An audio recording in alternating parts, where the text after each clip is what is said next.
कि सारी political party सब मुद्दों पे बात कर रही है, बट किसी एक पार्टी ने भी अब तक क्लाइमेट चेंज का मुद्दा उठाया नहीं। और वो कहता है कि अगर एक भी बोल देना कि क्लाइमेट चेंज का मुद्दा हम लोग बात भी करेंगे, उसको मैं अभी वोट दे दूं। सुप्रीम कोर्ट ने या हाई कोर्ट ने किसी ने बोला है सरकार को कि क्लाइमेट इमरजेंसी डिक्लेयर कीजिए ASAP। कोका कोला ने ज्यादा लोग मारे हैं एज कम्पेयर टू अलकायदा, लेकिन किसी भी डे पर अलकायदा से लोग ज्यादा डरते हैं as compare to Coca Cola. कैसे हो रवि भाई, कैसे हो अंकित भाई, कैसे हो स्पर्श भाई? बढ़िया, एकदम बढ़िया, एकदम बढ़िया। सारे ओवरलैप हो गए एकदम से। कोई दिक्कत हाँ, नहीं, एकदम लेकिन बढ़िया। कि ऐसा लग रहा है रिपब्लिक भारत में डिबेट चल रही है बस। नहीं उसमें यार 4 नहीं होते भाई, उसमें तो मतलब स्क्रीन में क्या कितने ही लोग नहीं होते। हमारा बजट कम है ना। हाँ।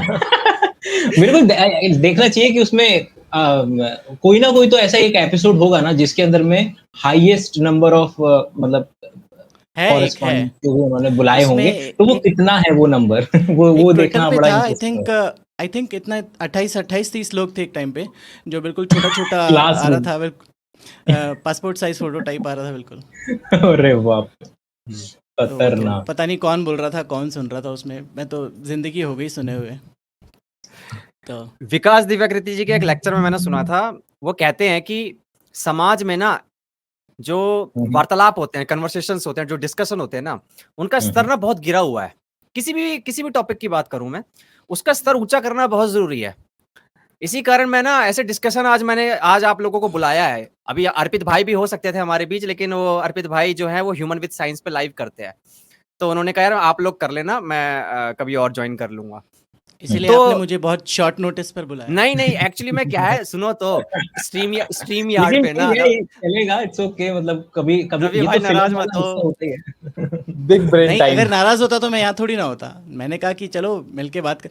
मैं तो चाहता हूँ ये वीकली हो जाए वाला, तो नो डाउट अबाउट इट। किसी ना किसी के चैनल पर हम रोज एक हफ्ते में एक बार तो मिले, या महीने में 2 बार तो बिल्कुल यार, बहुत अच्छा है ना। ये मैं मेरे को तारीफ मिलनी चाहिए इसके लिए। ठीक है, आप चलो एक रूल बता देता हूँ पहले मैं यार, क्योंकि हम 4 लोग होंगे ना, तो ओवरलैप ना हो। तो जब भी किसी को कहना होगा वो ना अपने हाथ को ऐसे कर देना, और वो सामने वाला बंदा थोड़ी देर के लिए रुक जाएगा। इससे क्या होगा, हम डिस्कशन अच्छा हो पाएगा।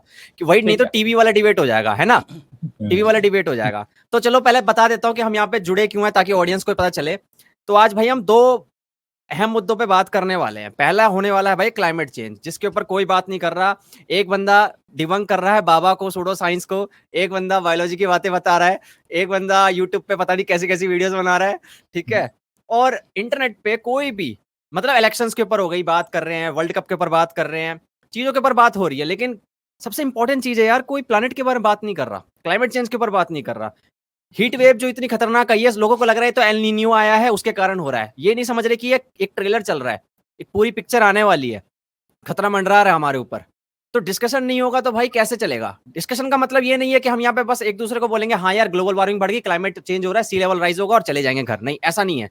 यहाँ हम लोगों को सॉल्यूशन के ऊपर बात करनी है। क्या सॉल्यूशन हो सकते हैं, क्या एक बंदा प्रैक्टिकली अपनी लाइफ में अप्लाई कर सकता है, क्या कदम उठाए जा सकते हैं ताकि अपने प्लेनेट को हम बचा सकें। और ये सीरियस है, ये बहुत सीरियस है। ये मूवी का कोई प्लॉट नहीं बता रहा हूं मैं आप लोगों को कि भाई हम खत्म होने वाले हैं, इसको तो यार सीरियसली क्यों ले रहे हैं। हम तो ऐसे में लिखा करते थे ना, पॉल्यूशन, ग्लोबल वार्मिंग के ऊपर, क्लाइमेट चेंज के ऊपर। अब क्या हो गया भाई, अभी तो यार कुछ भी नहीं हुआ है। अभी मौज लेते हैं हम लोग। देख तो रहा है, मानसून आता है, बढ़िया ठंड होती है, बढ़िया गर्मी, इधर उधर हो गया टेम्परेचर, तो क्या हो गया। तो लोगों को बताना जरूरी है। तो भाई पहले हम बात करेंगे इसी चीज के ऊपर, ग्लोबल वार्मिंग के ऊपर, वाटर क्राइसिस के ऊपर, सॉल्यूशन क्या क्या हो सकते हैं। ठीक है, अगर कोई अच्छा डाटा, कोई ऐसी रिसर्च, कोई स्टडी आप शेयर कर सकते हैं तो डेफिनेटली करना। और सेकंड सेगमेंट होगा हमारा मेंटल हेल्थ के ऊपर, जो कि कोई बात नहीं कर रहा है। ठीक है, हाँ भैया बताओ। हाँ रवि भैया। ठीक है, तो मैं डिस्कोर्स स्टार्ट कर देता हूँ। या डेफिनेटली भैया। आई डोंट नो कि कैसे शेयर कर सकता हूँ। मैं एक पेपर शेयर करना चाहता था मैं इसमें। या करो आप, मैं ऐड कर दूंगा यहाँ पे। तो मैं आपको भेज दूँ या स्क्रीन शेयर करोगे, मैं यहाँ पे अलाउ कर दूंगा ना। अच्छा। हाँ, तो एक पेपर था अभी 2023 में बायो साइंस जर्नल में पब्लिश हुआ था, जो कि क्लाइमेट चेंज के बारे में आई थिंक बहुत ही बेहतरीन पेपर है। जितने भी पेपर्स मैंने पढ़े हैं उसमें से, तो उस पेपर को मैं एक बार शेयर करने की कोशिश करता हूँ। ओके, आ गया मेरे पास, यहाँ पे ऐड टू स्टेज कर दिया मैंने।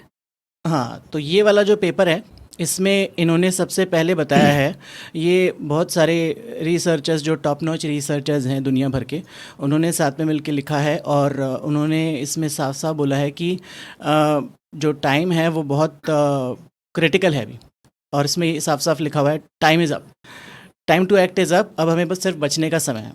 और इसमें ये भी लिखा हुआ है जो मैंने हाईलाइट किया हुआ है, we are entering unfamiliar domain regarding our climate crisis situation no one has ever witness, जिसके बारे में हम सबको अच्छे से पता है कि जो जुलाई था, लास्ट का जुलाई, वो पिछले 1 लाख साल में, 1 लाख साल तो बहुत ज़्यादा हो गया, तब थर्मामीटर्स भी नहीं हुआ करते थे, उससे पहले जब से रिकॉर्ड होना शुरू हुए हैं तब से दुनिया भर में सबसे ज़्यादा गर्म रहा जुलाई एवरेज सरफेस टेम्परेचर के मामले में।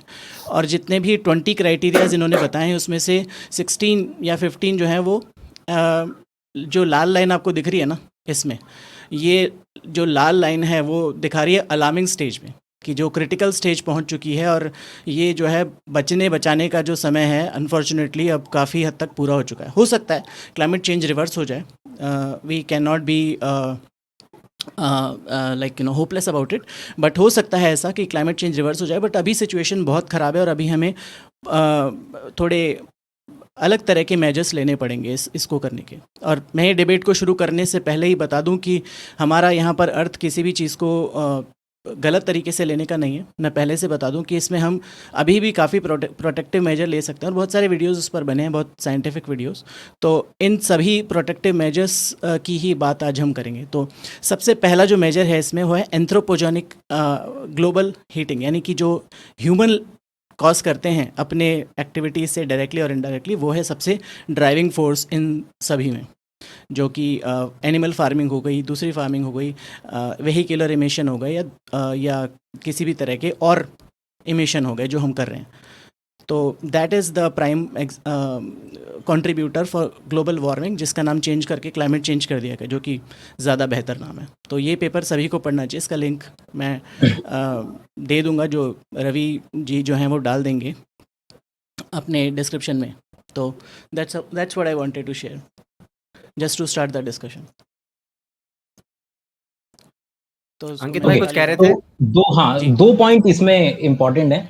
अभी जब कॉन्वर्सेशन शुरुआत हुई ना, तो एक इस्तेमाल किया गया, लाइन इस्तेमाल की गई कि भाई हम प्लैनेट बचाने की बात कर रहे हैं, लेकिन प्लैनेट को इतना खास कोई प्रॉब्लम नहीं आने वाला है। जो शब्दावली, जो हमें वोकैबुलरी बदलने की जरूरत है, वो हम है।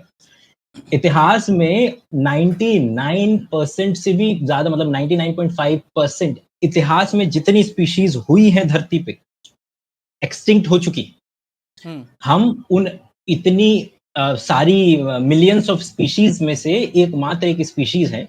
एक ये वाला पॉइंट कि केवल और केवल कि हमें वो शब्दावली में थोड़ा सा बदलाव लाना पड़ेगा, जो कि हमने किया भी। जैसे अभी रवि भाई ने बोला कि जो ग्लोबल वार्मिंग जो हम शब्द इस्तेमाल करते थे, उसका बेटर ऑल्टरनेटिव क्या है कि क्लाइमेट चेंज, क्योंकि ऐसा नहीं होने वाला है कि हर जगह गर्मी ही बढ़ जाएगी। It is that unpredictability of the nature, कि जो नेचर जिस तरीके से पहले जहां बहुत ज्यादा हीट वेव चल रही है, सूखा भी पड़ रहा है, कहीं बारिश बहुत ज्यादा हो गई है, फ्लड आ रही है, तो वो दैट अनप्रेडिक्टेबल नेचर। और इसके ऊपर भी जिक्र करेंगे कि क्यों ये अनप्रेडिक्टेबल हो जाने से क्या मतलब कि हो जाएगा, थोड़ा सा अनप्रेडिक्टेबल हो जाने दो।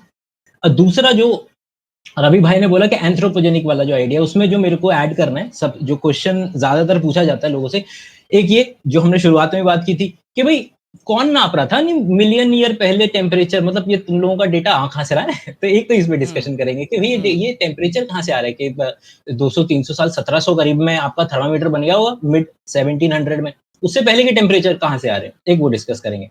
दूसरा जो जिसकी बेसिक साइंस डिस्कस करना चाह रहा था मैं, वो है कि अगर कल को कोई इल्जाम लगाता है कि यार पहले से इतने वॉल्केनो फट रहे हैं, दुनिया में हमेशा से ही चेंजेस आते रहे हैं, हम किसी भी पर्टिकुलर ग्राफ को अगर बड़ा मिलियंस और 1000 ईयर वाला जब हम ग्राफ किसी का भी देखें, तो आइस एज जाना, टेम्परेचर का ऊपर होना, टेम्परेचर का नीचे जाना, ये हमेशा से हुआ है। तो फिर तुम क्यों खामखा इंसान पर इल्जाम लगा रहे हो कि इस बार जो बदलाव हो रहा है वो इंसान की वजह से हो रहा है। तो उसका एक बार मैं आंसर देना चाह रहा था। तो होता क्या है कि कार्बन के 2 आइसोटोप हैं, कार्बन 12 और कार्बन 13। अब हुआ क्या कि जो पेड़ हैं वो एक पर्टिकुलर आइसोटोप को फेवर करते हैं, और वो कौन सा है, वो है कार्बन 12। कार्बन 13 को फेवर नहीं करते हैं।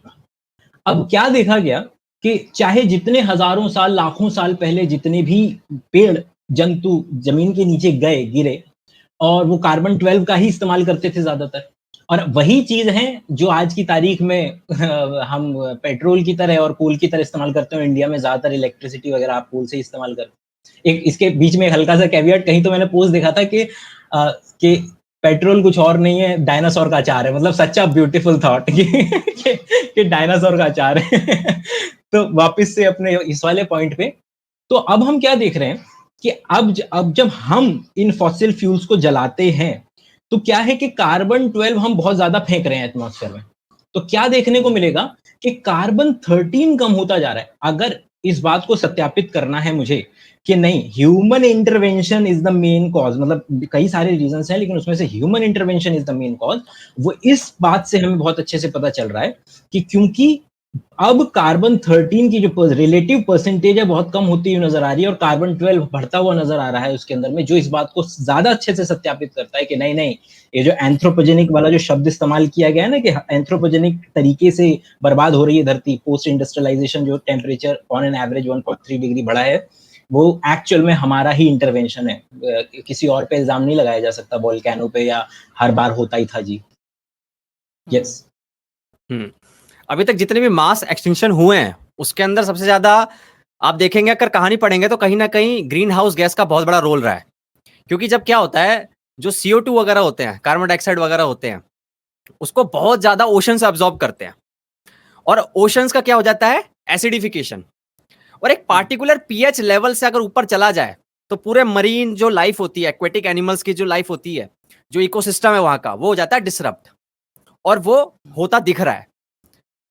अब इसी को मैं थोड़ा सा अगर एक्स्ट्रापोलेट करूं कि ये बहुत बड़ी एग्जांपल बताया रवि भाई ने किसका, कि जरूरी नहीं, मैं इसको बस इसी उनके आइडिया को थोड़ा सा एक्स्ट्रापोलेट करूंगा कि किस तरीके से आपको सेम पर्टिकुलर चीज का इफेक्ट एक पर्टिकुलर स्पीशीज के एक्सटिंक्शन की तरफ जाता हुआ नजर आ सकता है और एक पर्टिकुलर स्पीशीज को एक्स्ट्रा बेनिफिट मिल रहा है, नई नीश क्रिएट हो रही है और वो पागलों की तरह ग्रो हो रही है। कैसे कि एटमॉस्फेयर में CO2 बढ़ा, वो CO2 क्या होगा भाई, पानी एब्जॉर्ब कर रहा है एक तरीके से, कार्बोनिक एसिड बना, कार्बोनिक एसिड माने के H+ आयन ज्यादा अलग होते नजर आएंगे, जिसको हम कह रहे हैं क्या, एसिडिफिकेशन।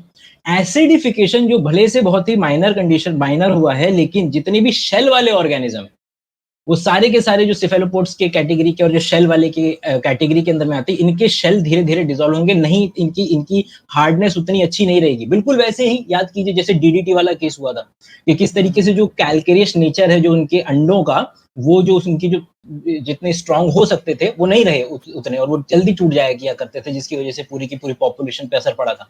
बिल्कुल ये कुछ ऐसा सा नजर होता आएगा स्नेल्स पे, सिफेलोपोड्स पे, जितने भी शेल्स वाले ऑर्गेनिज्म है उनपे, लेकिन इनको तो फायदा नजर आ रहा है नेगेटिव में, इनका जो इन पे जो इफेक्ट नजर आ रहा है वो नेगेटिव में, लेकिन इसकी वजह से जो जगह खाली होंगी, जो नई निशेज मिलेंगी, वो जेलीफिश वगैरह पे आ गई हैं। और जेलीफिश, कई ऐसी तस्वीरें दिखेंगी कि लिटरली जहाज निकल नहीं पा रहे हैं, इतनी ज्यादा जेलीफिश जो है उसके अंदर में पोर्ट्स के बीच में आपको देखने के लिए मिलेंगी। तो एक ही चीज है एसिडिफिकेशन, और वो किस तरीके से एक को मार रहा है और एक को एक्स्ट्रा बेनिफिट दे रहा है कि वो पागलों की तरह ग्रो कर जाए। और कोरल रीफ्स का क्या, जो कोरल रीफ्स उनकी ब्लीचिंग हो रही है, वो खत्म हो रहे हैं, कितना इंपॉर्टेंट है वो मरीन इकोसिस्टम के लिए यार। वाटर फिल्ट्रेशन का काम करते हैं कोरल रीफ्स, जो पॉल्यूटेंट्स वगैरह होते हैं जो हार्मफुल हो सकते हैं एक्वेटिक लाइफ के लिए, वो उसको वाटर फिल्ट्रेशन करते हैं।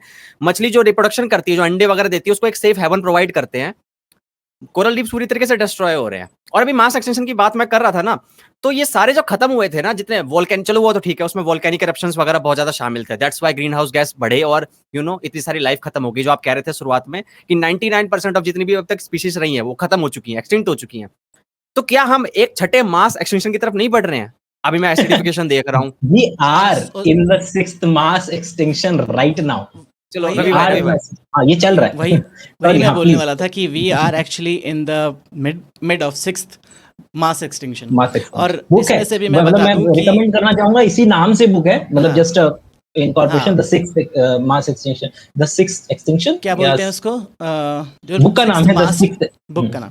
तो मैं उसमें से बताना चाह रहा था कि जो लास्ट के सिर्फ 500 सालों में ही, और उसमें से लास्ट के 200 सालों में ही 69% ऑफ द वाइल्ड लाइफ जो है, जो डाइवर्सिटी है वो ख़त्म हो चुकी है लास्ट के 200 सालों में। जो कि इंसान धरती पर आए लास्ट के ऑलमोस्ट 25 लाख साल अगर मान लेते हैं उसको, तो तो लास्ट के 200 सालों में ही जब से इंडस्ट्रियलाइजेशन हुआ 69% ऑफ द डाइवर्सिटी और वाइल्ड लाइफ जो है वो कम्प्लीटली इरेडिकेट हो चुकी है। तो इसमें क्या है कि हमें किसी और से कोई फ़र्क नहीं पड़ता, बट जब तक हमारा नंबर उस लिस्ट में जब तक नहीं आएगा ना, हमें कोई फ़र्क नहीं पड़ता। तो अब हमारा नंबर आने लगा है उस लिस्ट में, और उस पर मैंने एक वीडियो भी बनाया था जो कि मैं दोबारा उसको अपलोड करने लगा हूँ अपने। मुझे बोला कि सिर्फ इसी तरह के वीडियो बनाते हो, ऐसा नहीं है।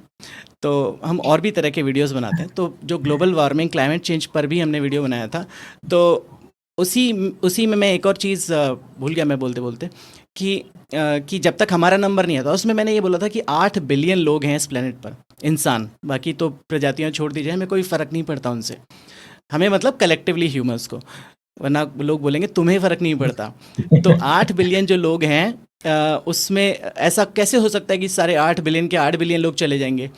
ऐसा हो सकता है, ऐसा हुआ है पहले भी कि बिलियंस ऑफ जो प्रजातियां हैं, बिलियंस ऑफ जो एनिमल है वो झटके में ख़त्म हो गए।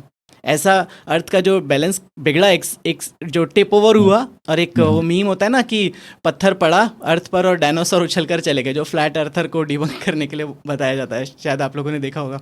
तो हाँ। इसी प्रकार का कुछ ऐसा कि अर्थ का बैलेंस टिप ओवर हुआ और सारे इंसान एक झटके में ख़त्म हो गए। अगर कार्बन डाइऑक्साइड का लेवल एक थ्रेशोल्ड के ऊपर बढ़ा और हम सब की जो ब्रोंकियल पाथवे है उसमें ऑक्सीजन का लेवल कम हुआ और हम विद इन फ्यू मिनट्स खत्म हो जाएंगे। तो ऐसा भी हो सकता है, ऐसा नहीं है कि धीरे और ऐसा हुआ है, जैसे कि मैं अभी देख करके बता रहा हूँ कि फर्स्ट मास एक्सटिंक्शन में 86% स्पीशीज गायब हुई हैं। थर्ड मास एक्सटिंक्शन में नहीं, जितनी स्पीशीज इस पे एग्जिस्ट करती हैं उसमें से पहले मास एक्सटिंक्शन में 86% स्पीशीज, 57% जेनरा, थर्ड वाले में 96%। सोच के देखो जरा, इसको जरा कॉम्प्रिहेंड करने की कोशिश करो कि एक मास एक्सटिंक्शन के अंदर में 96% of existing species were vanished. और इसका मैं बता देता हूँ, पिछले का 86, 75, 96, 80, 76 and the 6th one is right now। 100% होगा वो।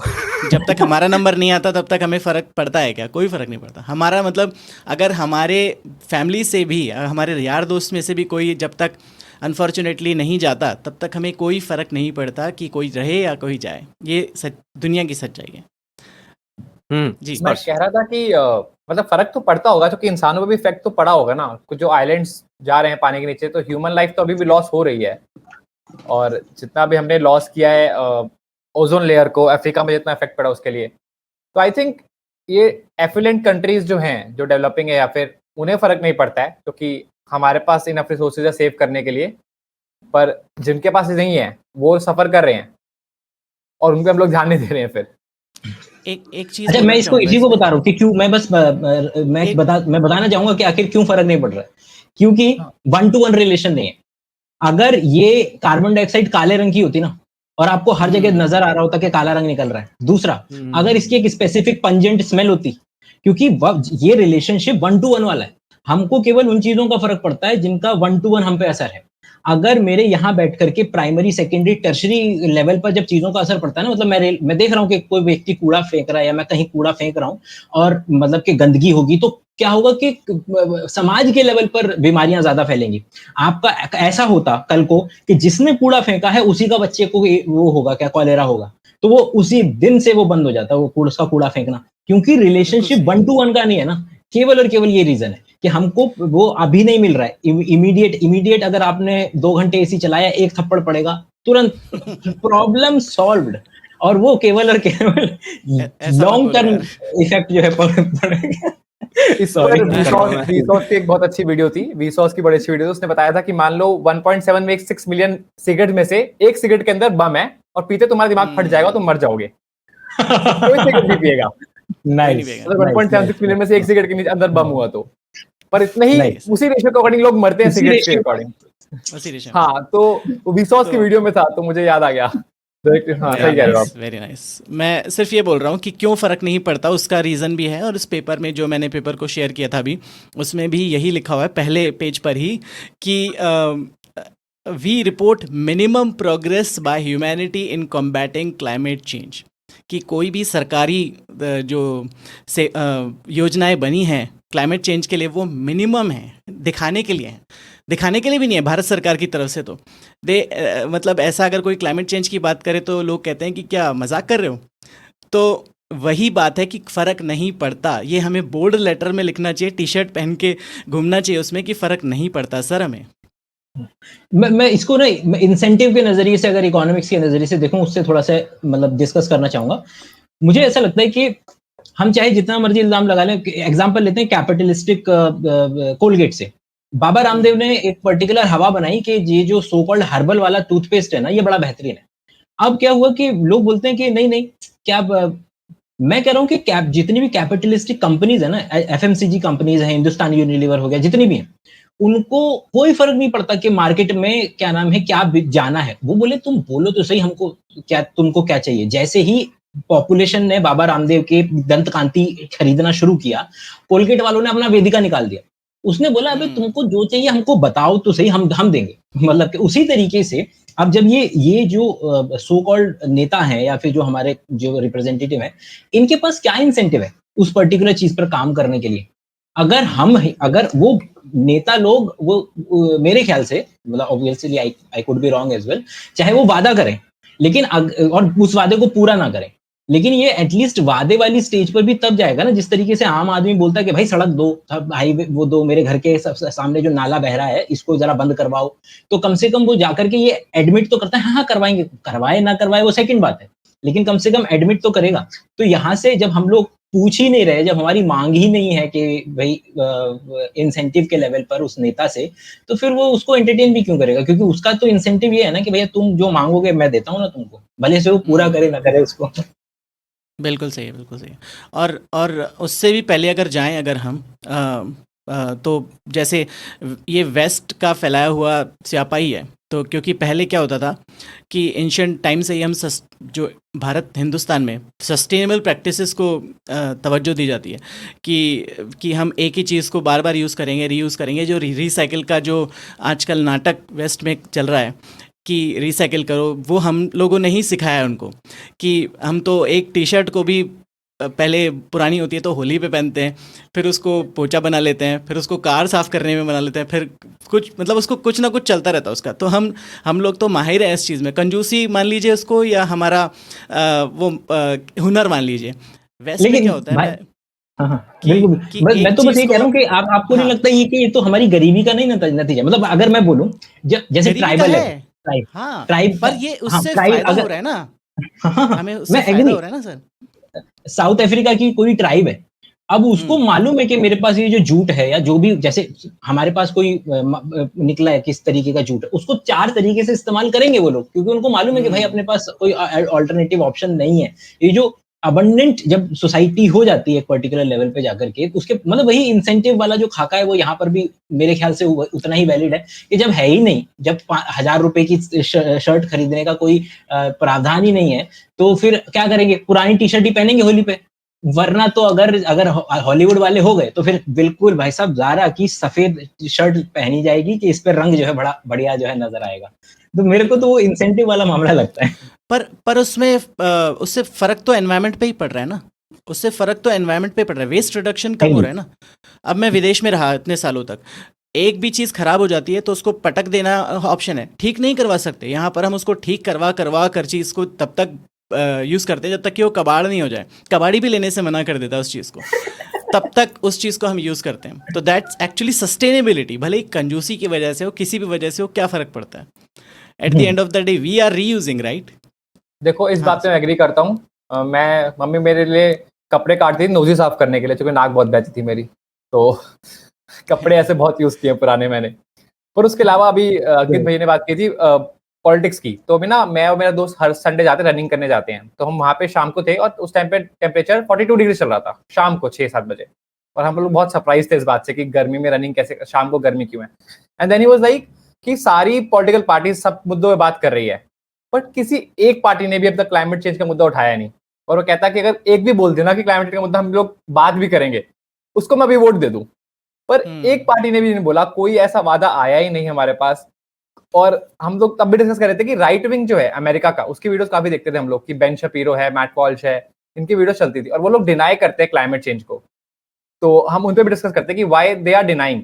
और हम सोचते थे कि क्यों एक कैपिटलिस्ट आदमी इंडस्ट्रीज की बात सुन सुन के और उस झूठ में रह जाता है कि नहीं इंडस्ट्रीज कुछ नहीं कर रही फिर वो क्लाइमेट चेंज को डिनाई कर देता है।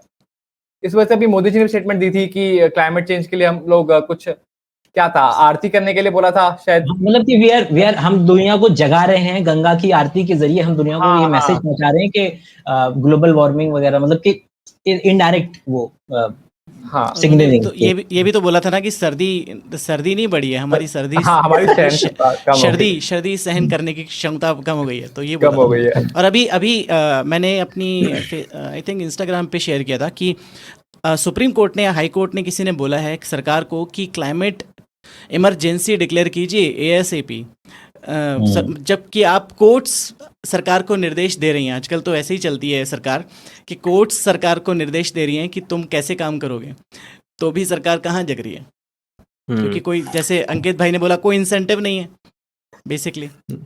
अभी मैं एक द गार्डियन की ना एक स्टडी पढ़ रहा था, उसके अंदर बताया गया कि 2016 से 80% ऑफ जो कार्बन कमीशन वो होता है, कार्बन एमिशंस होता है, वो सिर्फ वर्ल्ड की 57 कंपनीज फैला रही हैं। मतलब उसका वो जिम्मेदार है 57 कंपनीज। सिर्फ सोच के देखिए, वर्ल्ड की सिर्फ 57 कंपनीज जिम्मेदार हैं 80% ऑफ कार्बन एमिशंस के लिए। अभी ये लोग वर्ल्ड में, ये लोग जो पता नहीं कौन कौन सी मीटिंग्स करते हैं, जब पूरा कंट्री आके मिलती है, तो एक मीटिंग के अंदर ये डिस्कस हुआ था कि भैया 2050 तक हम लोगों को जीरो नेट कार्बन, वो कहते हैं ना उसे, फुटप्रिंट का वो जो टारगेट है वो फुलफिल करना है, कंप्लीट करना है।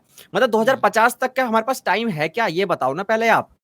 अभी आपने एक ये रखा था, उसको क्या कहते हैं, इंटर गवर्नमेंटल क्लाइमेट, पता नहीं उस संस्था का नाम मैं भूल रहा हूं। उसने कहा था भैया हमें किसी भी तरीके से 1.5 डिग्री से 2 डिग्री जो टेम्परेचर होता है, ग्लोबल एवरेज टेम्परेचर जो प्लैनेट का होता है, वो बढ़ने नहीं देना है। और वो पिछले फरवरी या मार्च के अंदर ही शायद हिट कर दिया हमने, शायद, है ना, ये पिछले फरवरी जो अभी गया है। तो भैया हमारे पास क्या 2050 तक का टाइम है। और इंडिया का टारगेट बताता हूँ, ये तो मैंने वर्ल्ड का बताया, जो 73 कंट्रीज ने एक वो ट्रीटी करी है कि भैया 73 कंट्रीज ने बोला भैया हम ट्राई करेंगे 2050 तक नेट जीरो कार्बन फुटप्रिंट के लिए। इंडिया ने बोला 2070 तक करेंगे हम। इंडिया का टारगेट और थोड़ा लेट है, 20 साल का। हमारे पास इतना टाइम है, ये बताओ भैया आप। इंडियन इसमें मैं एक जोक से मतलब कि वो करूंगा, एक बस जोक के बाद आप कोई भी व्यक्ति इस बात को आगे बढ़ा सकता है। जोक ये था कि जब भी तुम 2 लोग थे, शर्त लगा रहे थे कि भाई अरे भाई 2050 तक दुनिया खत्म हो जाएगी, तो दूसरा व्यक्ति बोलता है पागल है क्या, दुनिया 2050 तक कहाँ खत्म हो जाएगी, मेरे लगाते हैं 1 करोड़ की शर्त, तो लगा दी गई। तो हमेशा जब भी किसी का कोई भी स्टैंड क्यों ना हो, चाहे आप पूरे दिल से क्यों ना मानते हो कि दुनिया खत्म हो जाएगी, लेकिन प्लीज पैसा हमेशा लगाएं किस पे, कि दुनिया बच जाएगी। क्योंकि अगर दुनिया खत्म हो गई तो ना लेने वाला बचेगा ना देने वाला बचेगा। तो अगर कोई गेम थ्योरी के हिसाब से कोई सिचुएशन है तो हमेशा इस बात पे बेट कीजिए कि हाँ जी हम बचेंगे। हम तो बच जाएंगे, बट प्लेनेट भी बच जाएगा इंडिपेंडेंटली, क्योंकि जैसे ही हम प्लेनेट को छोड़ के चले जाएंगे ना यहाँ से, प्लेनेट तो तुरंत रीस्टोर हो जाएगा 5 साल के अंदर अंदर ही। पर हम भी बच जाएंगे, मुझे ऐसा लगता है। हम कोई ऑल्टरनेटिव सोर्स ढूंढ लेंगे, ऐसा कुछ ढूंढ ही निकालेंगे। हम कोई ऐसी स्पीशीज़ नहीं है जो प्लेनेट के मरने से खत्म हो जाएंगे बेसिकली। हाँ, मतलब इसके लिए भी मैं बस लिटरली 1 मिनट लेकर के डेटा प्रेजेंट कर रहा हूँ कि ये पॉजिटिव के लिए, कि ये पॉजिटिव चेंजेस क्या क्या हुए हैं पिछले कुछ सालों के अंदर में। वो टेक्नोलॉजीज हमने बेहतरीन तरीके से बनाई है जो कि एटमॉस्फेरिक कार्बन को एब्जॉर्ब करेगी। मतलब कि लिटरली कि हम इस तरीके की टेक्निक बनाना कि तुम पूरा का पूरा जो एटमॉस्फेरिक कार्बन से उसको एब्जॉर्ब कर सकते हो। जितनी भी पैरेलल एनर्जी बनाने वाली चीजें हैं उनके अंदर में हमने बहुत बुरे तरीके से उसको नीचे, जैसे कि बैटरी के जो प्राइसेस हैं वो 97% से नीचे आए हैं 30 साल के अंदर में। और एक साल पिछले डिकेड के अंदर में 60% से जो बैटरी जो है वो नीचे आई है। विंड एनर्जी को लेकर के और चाहे तो जो सोलर एनर्जी को लेकर के जितनी भी जो चीपनेस है, मतलब कि जो सस्ता पड़ जाएगा, वो हम पूरे बहुत बुरे तरीके से नीचे लेकर के आए हैं। कि जो विंड एनर्जी है वो 3 गुना सस्ती हो चुकी है, सोलर एनर्जी 10 गुना जो है वो सस्ती हो चुकी है। जो कि सारे के सारे पॉजिटिव डायरेक्शन में कदम है कि हाँ, कि हम अपनी टेक्नोलॉजी के बेसिस पर और इस तरीके की चीजों के बेसिस पर हम कल को इतनी खतरनाक टेक्नोलॉजी अगर आ जाए कि बस केवल CO2 जो है वो एब्जॉर्ब कर जाएगा वो पर्टिकुलर मटेरियल, और जो कि लोग कर रहे होंगे इस चीज पे काम, तो ये पॉजिटिव डायरेक्शन में जाएगा, नो डाउट अबाउट इट। तो नहीं, कभी भी होपलेस तो होने का हम पे ऑप्शन ही नहीं है कि काम तो करना है। इसमें पॉजिटिव क्या है? बैटरी के मामले में पॉजिटिव मेरे को नजर कुछ नहीं आ रहा है, क्योंकि आप बात कर रहे हैं लिथियम आयन बैटरी की, है ना, कर रहे हो लिथियम आयन बैटरी की, जो कि ईवी वगैरह में यूज होने वाली है। एक ओवरऑल भाई क्या हुआ, जो मैं आज की तारीख में क्या करता हूँ कि अपने सोलर पैनल लगवाने की कोशिश करता हूँ। अब मैं सोलर पैनल जो लगवा रहा हूँ और यहाँ पर क्या लिखा हुआ है कि भैया जो बैटरी का प्राइस है वो 97% से नीचे आ चुका है पिछले 30 सालों के अंदर में। तो एक आम आदमी के लिए एंट्री बैरियर कम हो गया कि नहीं हो गया कि मैं अपने जो घर के ऊपर सोलर पैनल्स वगैरह लगा, क्योंकि सोलर पैनल अकेला तो नहीं लगेगा, उसके साथ बैटरी भी लगेगी, क्योंकि वो सोलर पैनल उस बैटरी को चार्ज करेगा। तो एक आम आदमी के लिए एंट्री बैरियर आपने कम करा, तो अब ज्यादा लोग अफोर्ड कर पाएंगे। आप देखेंगे अभी धीरे धीरे कि दिल्ली के अंदर में आपको जैसे ही ये क्या लगता है कि एक समय पर जो बैटरी कार लोग नहीं खरीदते थे, अब क्यों खरीदना शुरू कर दिया? कोई भी व्यक्ति बैटरी कार इसलिए नहीं खरीद रहा है कि एनवायरनमेंट बचाएंगे, नहीं, वो केवल और केवल इंसेंटिव है। वो केवल जिस दिन आपने प्राइस मीट करा दिया, प्राइस पर रुपया माइल का जो एवरेज है वो आप पेट्रोल के करीब ले गए, उस दिन लोग खरीदना चालू कर देंगे। और लोगों ने कर दिए चालू। लोग अपनी गाड़ी में मिक्स करा रहे हैं, मतलब पेट्रोल जमा सीएनजी, पेट्रोल जमा आपका बैटरी। ये इसलिए नहीं कि उनको कोई ब्रह्म ज्ञान की प्राप्ति हो गई और उनको दुनिया बचानी है, नहीं, वो प्राइस मीटअप हुआ, लोगों ने करना चालू कर दिया। उसी तरीके से ये भी चीज आपको अगले आने वाले दिल्ली के हर घरों की छतों पर नजर आएगा कि एंट्री बैरियर कम और लोग जो है वो लगाना शुरू करेंगे। एक आर्टिकल है एक और जो नेचर में पब्लिश हुआ था, जिसमें मतलब it's not a research article but nature दूसरे आर्टिकल भी पब्लिश करता है। तो उसमें जो टोयोटा है उसने बोला था कि उनका they are actually working for sustainable car batteries. तो उसमें एक तो प्राइस हो गई जो सबसे बहुत बड़ा फैक्टर है, एक है कि रेंज भी एक बहुत बड़ा फैक्टर है बैटरी के केस में, क्योंकि इलेक्ट्रिक कार कोई क्यों नहीं खरीदता, क्योंकि जो उसकी रेंज है वो 300 से 400 किलोमीटर से ज़्यादा आपको मिलेगी नहीं, वो भी मैं हायर एंड पर बोल रहा हूँ। तो टोयोटा ऐसी बैटरीज बनाने की बात कर रहा है, ऐसी कार्स बनाने की बात कर रहा है जो 1000 किलोमीटर एक चार्ज में चलेगी, और एक चार्ज जो होगा उसका 10 मिनट में हो जाएगा। क्योंकि दूसरी सबसे बड़ी प्रॉब्लम इलेक्ट्रिक कार खरीदने के टाइम पर होती है, जैसे वेस्ट में भी जो टेस्ला लेते हैं लोग, वहाँ पर बैठे रहना पड़ता है आधे घंटे 45 मिनट एटलीस्ट, सुपर चार्ज भी होता है तो 10 मिनट में अगर चार्ज हो जाए या 3 से 5 मिनट में अगर चार्ज हो जाए गाड़ी, तो कोई भी, ये 2 बैरियर होते हैं सबसे बड़े इलेक्ट्रिक कार के केस में, तो वो उस पर बहुत बड़ा काम चल रहा है अभी। जस्ट एक जो कि साई-फाई वाली बात लगेगी कि micro nuclear reactor battery as it is at the level of concept but people are working towards it. क्या माइक्रो न्यूक्लियर पावर के आपका इतनी सी बैटरी है और वो 50 साल चलेगी। सोचो, चाइना ने अभी डेवलप किया जिसको ना। अभी आप लोग जो ईवी की बात कर रहे हो उसमें कौन सी बैटरी लगती है? लिथियम आयन, है ना। आप लोगों को पता है लिथियम को एक्सट्रैक्ट करने के लिए क्या लगता है? लिथियम 1 टन लिथियम को एक्सट्रैक्ट करने के लिए 20 लाख लीटर पानी लगता है। आपको पता है कितना पानी खत्म होगा, कितना पानी बर्बाद होता है? तो अगर आप ना मोटा मोटी अब रिसर्च भी करेंगे, अब स्टडी करेंगे, तो आपको समझ में आएगा कि जो नेट कार्बन फुटप्रिंट है ना ईवी के अंदर, कुछ ज्यादा रिड्यूस नहीं हुआ है कि बहुत ही ज्यादा हमने रिड्यूस कर दिया है। तो ईवी उतने एक बेटर अल्टरनेटिव नहीं है। हाँ ठीक है, थोड़ा बोलिए। पर मेन आप ये देखो, सबसे बड़ी प्रॉब्लम क्या है, जो पैराडाइम शिफ्ट होता है ना किसी भी लेवल पर, पैराडाइम शिफ्ट पहले हुआ था घोड़ा गाड़ी से लेकर आपकी गैसोलीन कार्स पे लेकर, ठीक है। उससे पहले से इथेनॉल पावर्ड कार चलनी शुरू हो गई थी, बट इथेनॉल की availability was a big problem, ठीक है। तो उसमें क्या हुआ, बीच में पेट्रोकेमिकल की डिस्कवरी हो गई, तो इथेनॉल से शिफ्ट होकर चला गया वो पैराडाइम पेट्रोकेमिकल पर। पर पेट्रोकेमिकल इजीली अवेलेबल हो गया, तो अब क्या है, अगर इजीली अवेलेबल बैटरीज हैं, टेक्नोलॉजी आप बनाने का आपको टाइम मिलेगा, बेहतर technology, cheaper battery, sustainable practices, but अगर आपने एक बार हैबिट चेंज कर दी ना किसी इंसान की कि मुझे चीपर कार्स मिल रही है पेट्रोकेमिकल से कहीं ज़्यादा चीपर, किसी भी मामले में, भले ही वो बैटरी बनाने में आपको पेट्रोकेमिकल का ही यूज़ करना पड़ रहा हो, डजंट मैटर, बट एक बार अपने आदत बदल दी ना कि सबको इलेक्ट्रिक कार लेनी ही पड़ेगी बाय हुक और बाय क्रुक, तो वो पैराडाइम शिफ्ट जो होगा 5 साल के अंदर अंदर आ जाएगा कि आप देखेंगे। वो मैं बिल्कुल एग्री कर रहा हूँ दोनों भाई, हाँ बिल्कुल। बैटरी की लागत जो अभी है उससे 90% कम हो जाएगी। मतलब इसका एग्जांपल इस तरीके से कि बिल्कुल रवि भाई दोनों आप सही बोल रहे हैं। मैं तो बस ये बोल रहा हूँ कि अगर हमने, आप कह रहे हैं कि लिथियम वाला जो है अगर उसके अंदर में पानी लग भी रहा है, लेकिन उसकी वजह से जो शुरुआत में वही पैसा शुरुआत में डलेगा, टेक्नोलॉजी अगर डेवलप हो जाएगी तो उसके बाद अगर हम किसी और चीज पे शिफ्ट भी करेंगे ना, तो वो उतना ज्यादा खाएगा नहीं हमको। जिसका सबसे कॉमन एग्जांपल है कि भारत ने अगर भले से यूरेनियम वगैरह को लेकर के टेक्नोलॉजी डेवलप कर ली न्यूक्लियर की, लेकिन जैसे ये टेक्नोलॉजी डेवलप हुई तो अगर उसको किसी भी तरीके से हम थोरियम पे अप्लाई कर पाए, और थोरियम भारत के अंदर में भर भर के, और अब जैसे ही वो थोरियम इतना आ जाएगा कि वो प्राइस को बीट कर पाएगा, फिर भारत ही भारत है। थोरियम इतना ज्यादा मतलब अवेलेबल है भारत के अंदर में।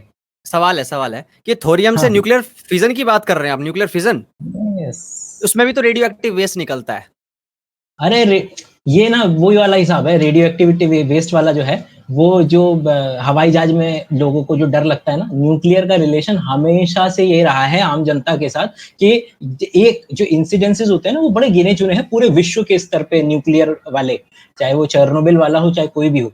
जिस तरीके से वो व्यक्ति जो कार में बैठ करके अपनी फ्लाइट पकड़ने जा रहा है ना, उसको खौफ है फ्लाइट का, लेकिन स्टैटिस्टिकली उसका एक्सीडेंट होने के चांसेस ज्यादा हैं जिस कार में बैठ करके वो डर रहा है उस फ्लाइट के लिए। बिल्कुल उस तरीके से हिसाब है आपका न्यूक्लियर वाले का। इसका बड़ा अच्छा फैक्ट है स्काई डाइविंग का। स्काई डाइविंग का फैक्ट है कि most dangerous part of skydiving is driving to the location. Skydiving कोई और नहीं इसके अंदर मरता। में एक और हल्का सा माइनर वो मतलब कि कैवियट कि जो टेक्नोलॉजी थी उस टेक्नोलॉजी का नाम है न्यूक्लियर मैग्नेटिक रेजोनेंस। ये बेसिक कॉन्सेप्ट है फिजिक्स के अंदर में, जिससे आप दो पर्टिकुलर अलग अलग उसको एटम को इस्तेमाल कर सकते हैं। तो ये इस्तेमाल किया गया था किसके लिए, गैलेक्सीज वगैरह के अंदर में, कि आप एक पर्टिकुलर टाइप के एटम को उसको किस दूसरे से अलग कर सकते हैं कि नहीं कर सकते। और एक मेडिकल वाले बंदे ने क्या किया, सोचा कि अरे ये इसका इस्तेमाल जो है हम अगर गैलेक्सी के लिए कर सकते हैं तो बॉडी के एक टिश्यू को डिफरेंशिएट दूसरे टिश्यू से किया जा सकता है, इसके लिए भी तो इसका इस्तेमाल कर सकते हैं। तो वो टेक्नोलॉजी बनी NMRI, nuclear magnetic resonance imaging. लेकिन दुनिया में न्यूक्लियर का खौफ इतना ज्यादा था कि वो N ड्रॉप करना पड़ा, और उसका नाम आज हम किस नाम से जानते हैं, MRI, और उसका better version FMRI, functional magnetic resonance imaging.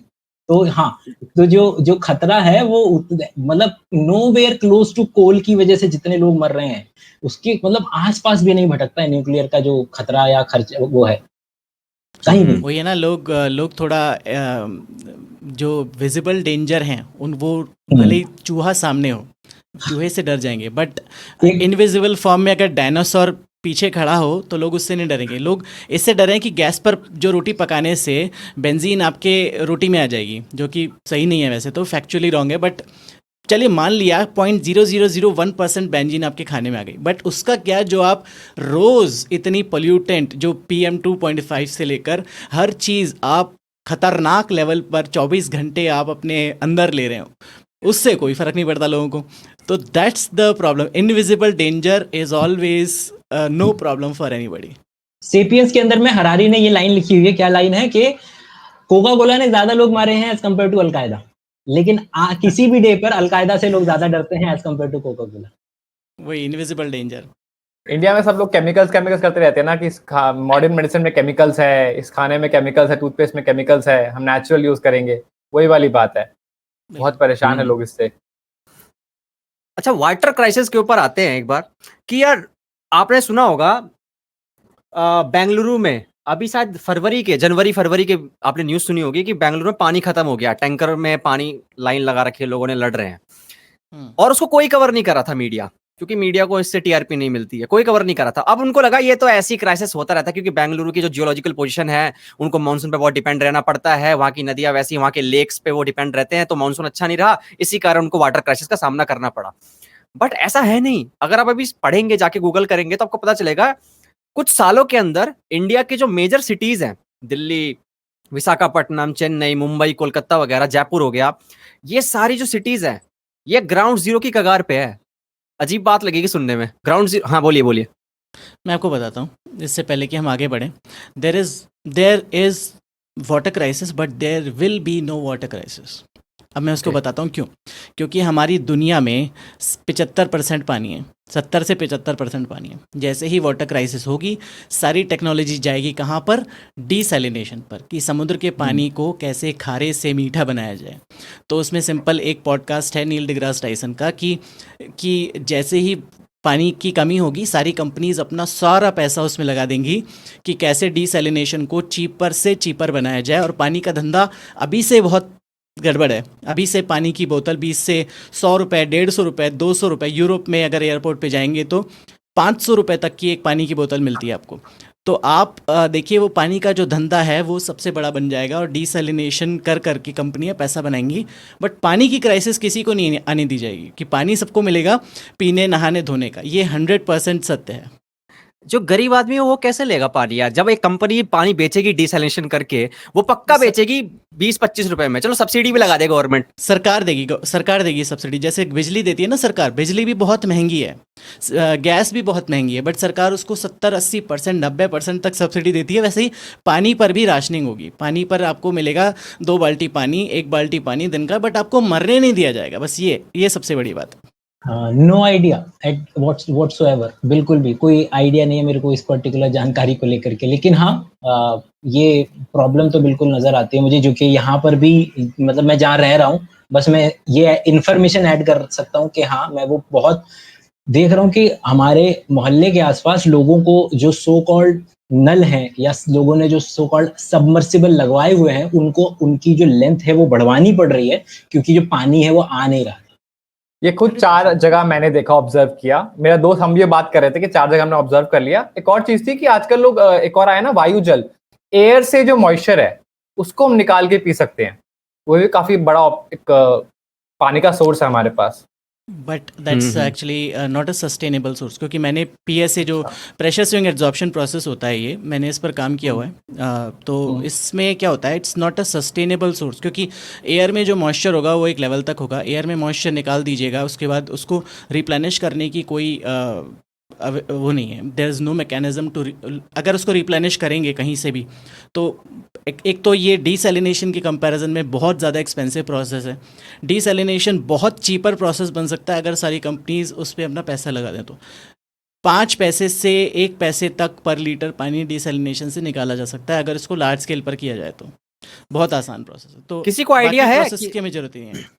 किसी को आइडिया कि दुबई के अंदर जो दुबई है वो बिल्कुल सूखा पड़ा है, वो भी इसी प्रोसेस पे डिपेंड रहता होगा डिसैलिनेशन के ऊपर। तो वहां पे किसी को आइडिया है कि कितने रुपए में बिक रहा होगा पानी? क्योंकि लोग पानी पूरा वहीं से, मुझे लगता है और कोई दूसरा सोर्स तो होगा नहीं, और नदियां वगैरह तो है नहीं। पानी तेल से महंगा है, ये मैं आपको बता सकता हूँ। तेल फ्री है, तेल फ्री है। दुबई में मैं 3-4 दिन रहा था, तो पानी, आदत है मेरी सीधे नल से पानी पीने की, तो सीधे नल से पानी पीने लगा। उसने कहा नहीं, नल से पानी नहीं पीना। फिर मेरे को याद आया मैं दुबई में हूँ, तो दुबई में पानी बहुत महंगा है, तेल फ्री है, मतलब ऑलमोस्ट फ्री है।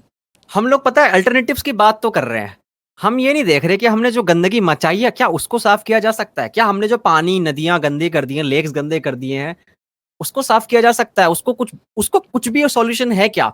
क्योंकि यार नील डिग्रास टायसन ये कहते हैं, यार हम इतना पैसा खर्च करते हैं मार्स में, मून पे, इतना मतलब हम लोग सोच रहे हैं कि वहां पे हम बसेंगे जाके, क्या उतना पैसा धरती को दोबारा ठीक करने में नहीं लगाया जा सकता? We can do it, I know यार, ये इम्पॉसिबल तो बिल्कुल नहीं है। कोई नहीं कह सकता कि इरिवर्सिबल प्रोसेस है।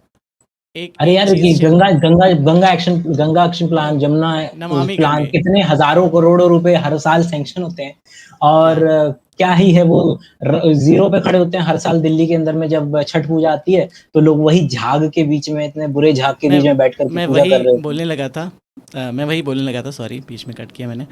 मैं वही बोलने लगा था कि एक मीम था, बहुत एक मीम ही उसको सत्य मान लीजिए। ऊपर लिखा था नदी को माँ मानने वाला देश, ठीक है, भारत, जिसमें नदी की बैंड बज चुकी है। नीचे था नदी को नदी मानने वाला देश, जिसमें बाकी दुनिया के बाकी देश हैं कि नदी को नदी मानो, नदी को माँ मत मानो। नदी को जब आप माँ मानोगे तो आप उसकी दुर्दशा कर दोगे। तो सिंपल बात है कि हो सकता है, बट हम करने के, हमारी जो इंटेंशन है, हमारी जो नीयत है वो है कि नहीं करने की। मैं आपको बताऊं, गंगा को क्लीन करने के लिए ही सिर्फ 1500 crore, if I am not wrong, 1500 crore per year का बजट सैंक्शन किया जाता है। 1500 करोड़ में आपको लगता है कि गंगा ठीक नहीं हो सकती?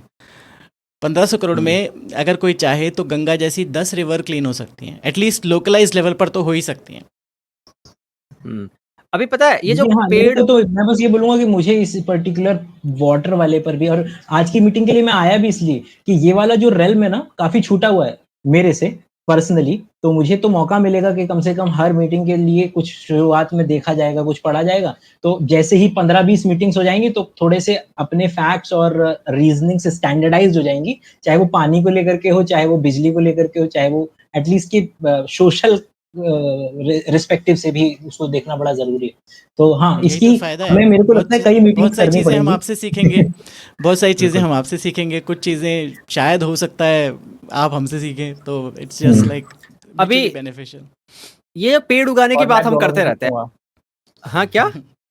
मैं दोनों से सीखूंगा। नहीं, अच्छा, मैं मुझसे नहीं सबकी सीखेगा। बात कर रहा हूँ, मैं सबकी बात कर रहा हूँ, सबकी बात कर रहा हूँ। हाँ, तो अभी ना हम लोग ये पेड़ उगाने की बात करते रहते हैं, बचपन से ही हमें पता जाता है भाई पेड़ हुआ, पेड़ हुआ, पेड़ हुआ। ठीक है, कोई प्रॉब्लम नहीं है। ध्रुव भी यही कह रहा था अपनी लेटेस्ट वीडियो में कि पेड़ उगाओ भाई। लेकिन यार हम यहाँ पे 100 पेड़ उगाते हैं, उधर गवर्नमेंट एक एक प्रोजेक्ट लेके आती है जिसके अंदर किसी टूरिस्ट प्लेस पे, किसी हिमाचल प्रदेश या उत्तराखंड जहाँ पे इतने इतने जंगल, इतने बढ़िया बढ़िया नेचुरल प्लेसेस हैं, वहां रास्ता निकालने के लिए वो हजारों पेड़ों काट देते हैं डेवलपमेंट के नाम पे। ठीक है, अभी आपको उसमें पता है। हाँ बोलो बोलो। नहीं, बोलो, कंप्लीट मतलब करो। अभी पेड़ लगाना मैं तो अच्छा सोल्यूशन है भी नहीं, नहीं ऐसा नहीं है यार, ऐसा नहीं है, कुछ तो करना अच्छा चाहिए ना इफेक्टिव सोल्यूशन नहीं है। यार, मतलब इंडिविजुअल मौके लेवल पर पे नहीं। ना। आपको बताऊं एक सिंपल सी चीज़, आप कंटिन्यू करें उससे पहले, कि जो प्रॉब्लम सबसे बड़ी क्या होती है कि जो पेड़ लगाने वाला सिस्टम है ना हमारे देश में, स्पेशली हमारे देश में, बाकी देशों का मुझे आइडिया है कि पेड़ लगाते हैं तो कुछ होता है वहाँ पर, बट हमारे देश में जो पेड़ लगाते हैं ना वो थोड़ा सोशल इवेंट ज़्यादा होता है, कि जैसे हम रिकॉर्ड बनाने के पक्ष में रहते हैं कि जैसे हम 50 लाख पेड़ लगाएंगे, हम 1 करोड़ लगाएंगे, 5 करोड़ लगाएंगे, और उसके बाद क्या होता है उन पेड़ों का कुछ नहीं बनता। आप अगर 15-20 दिन 25 दिन बाद जाकर भी देखेंगे ना तो उसमें से 90% जो पेड़ हैं वो मर चुके होते हैं।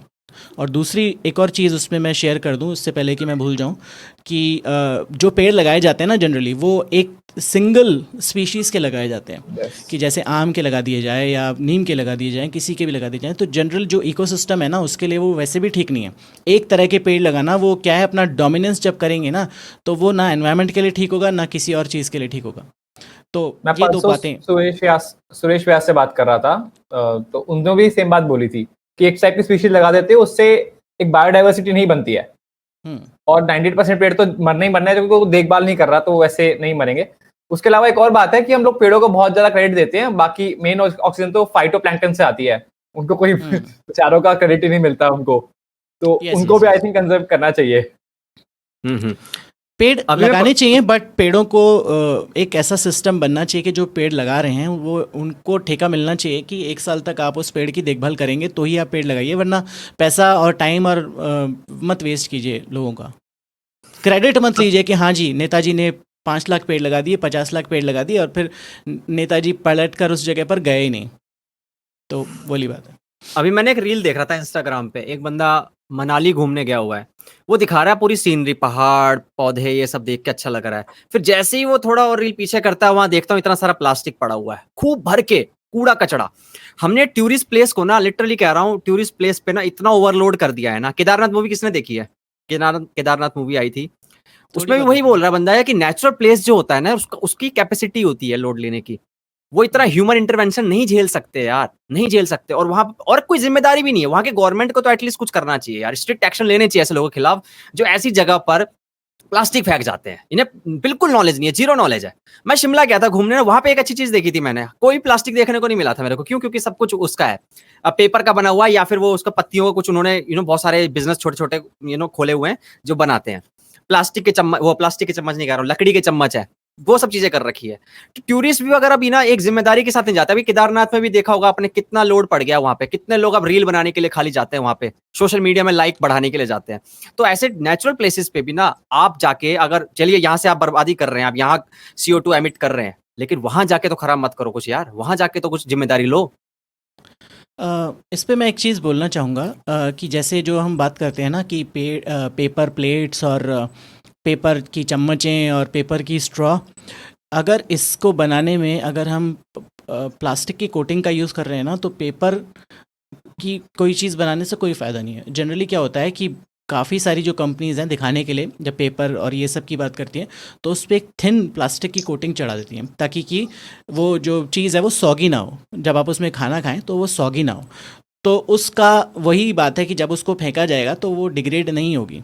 तो इसका सिंपल उपाय यही है कि सिंपल जो पत्तल होते हैं जो आजकल अवेलेबल नहीं है कहीं पर भी, वो पत्तल यूज़ किए जाए, ना कि पेपर भी यूज़ किया जाए, क्योंकि पेपर की जो प्लेट होती है उनमें प्लास्टिक की कोटिंग हमेशा आपको मिलेगी हर जगह पर। तो वो सबसे बड़ी प्रॉब्लम है। अभी मैं सुरेश भाई से बात कर रहा था जिसमें वीगनिज्म पे मैंने पॉडकास्ट किया है, वो मुझे बता रहे थे कि हेम्प नाम का प्लास्टिक होता है जो कैनबिस प्लांट से बनता है, और वो हेम्प प्लास्टिक नाम कहने को खाली है, वो प्लास्टिक जैसा दिखेगा बट वो प्लास्टिक है नहीं, और वो 72 या 80 दिन के अंदर ही डिग्रेड हो जाता है। तो वो एक बेटर अल्टरनेटिव हो सकता है। ऐसे बहुत सारे प्लास्टिक हैं जो कि आजकल जो सिंगल यूज़ प्लास्टिक बैन हो चुका है बहुत सारी जगहों पर।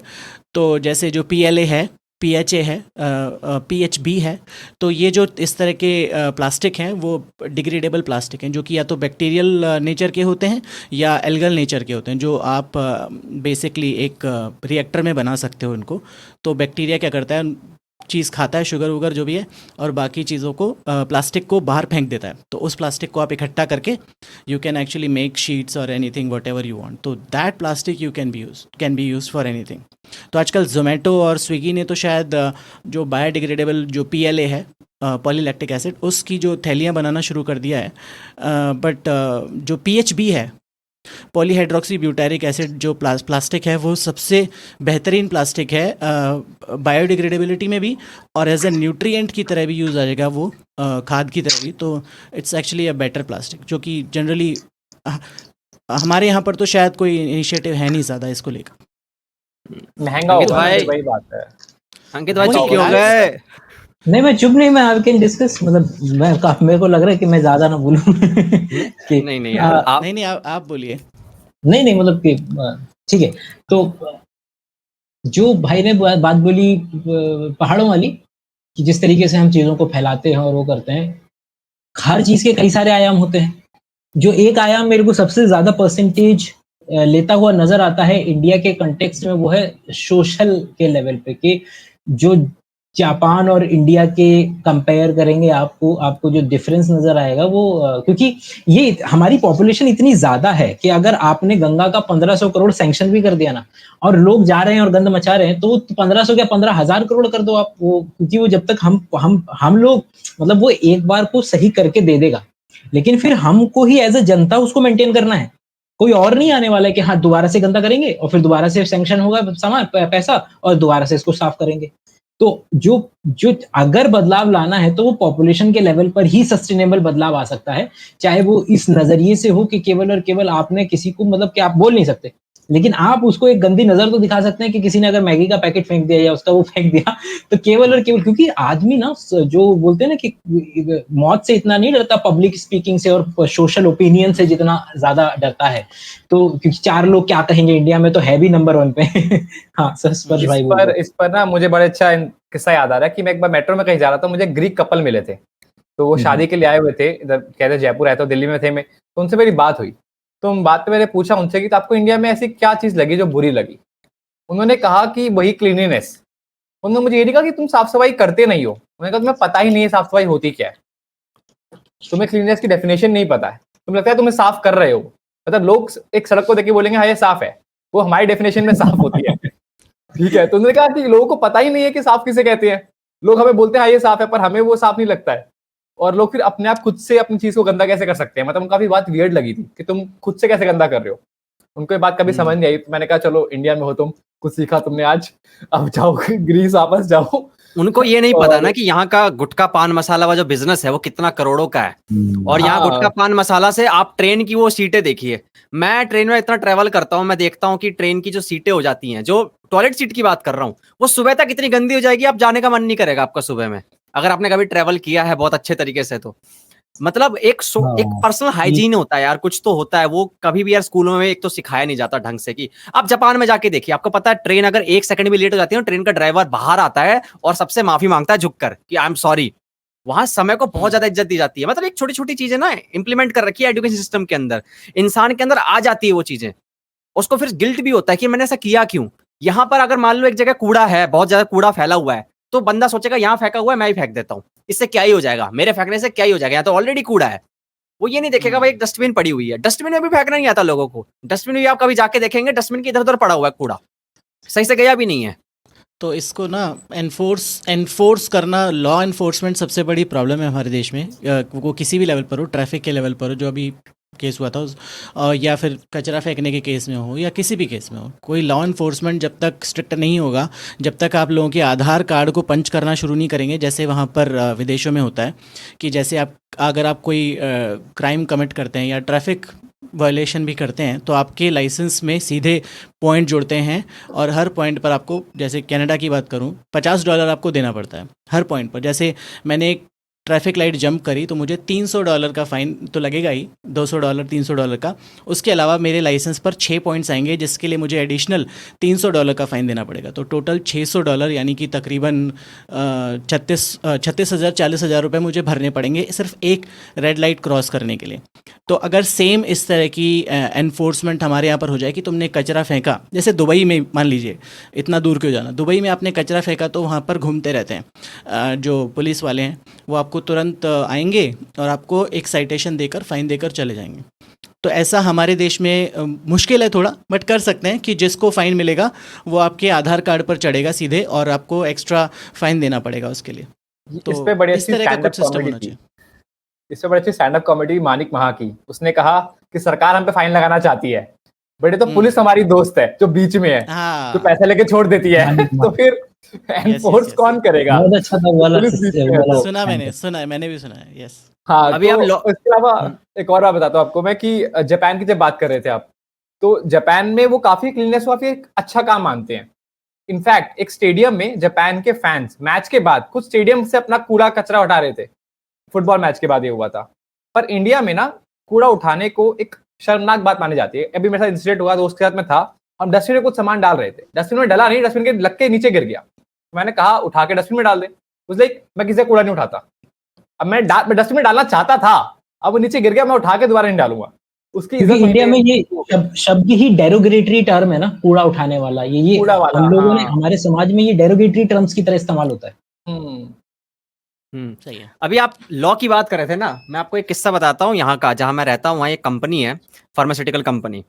वो धड़ल्ले से अपना जो वेस्ट प्रोडक्ट होता है ना, जो नालियों का पानी, वो वाटर बॉडीज में डाल रही थी। पॉल्यूशन चेक करने वाला ऑफिसर आता है, हमेशा चेक करने आता है। क्या किया होगा पॉल्यूशन चेक ऑफिसर वाले को? भैया घूस खिला दी बंदे ने। ये मुझे पता है पूरी अंदर की, कोई अंदर बंदे में एम्प्लॉय वगैरह है, मेरे दोस्त वगैरह। वो बंदा चला गया लेकर।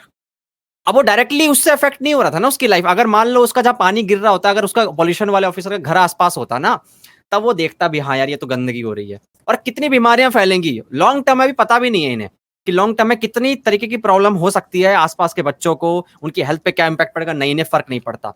जिन्हें पॉल्यूशन ऑफिसर बनाया भी जाता है यार, उनको एटलीस्ट नॉलेज तो होनी चाहिए कि भाई तू कैसी रिस्क में डाल रहा है, क्या क्या हेल्थ रिस्क हो सकते हैं, जो तू कर रहा है उसका पता भी है तेरे को। मतलब ये इसका मैं वो बताऊंगा, जैसे आईएएस मतलब कि यूपीएससी के एग्जाम में डेलिबरेटली एथिक्स का जो सब्जेक्ट है, अभी ज्यादा समय नहीं हुआ, अभी डला है।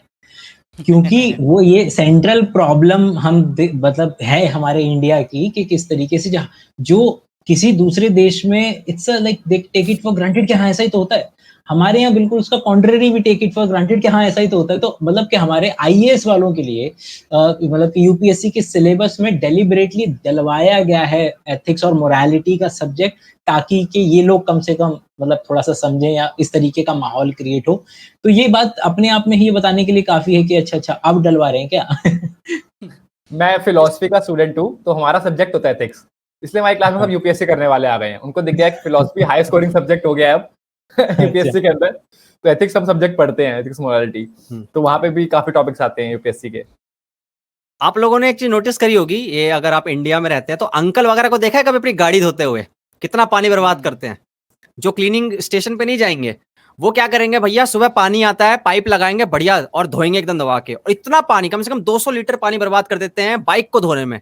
सिर्फ बाइक को धोने में 200 लीटर पानी बर्बाद। वो अगर आप जाकर उनको ज्ञान दोगे, उनको पता है वो क्या बोलेंगे, अरे मैं बिल भर रहा हूँ ना भाई, पानी का बिल मैं भर तो रहा हूँ, तेरे क्या दिक्कत है, तेरे को क्या दिक्कत है? सही बात। हाँ, ये जाके सेव वाटर का पोस्टर बना जा।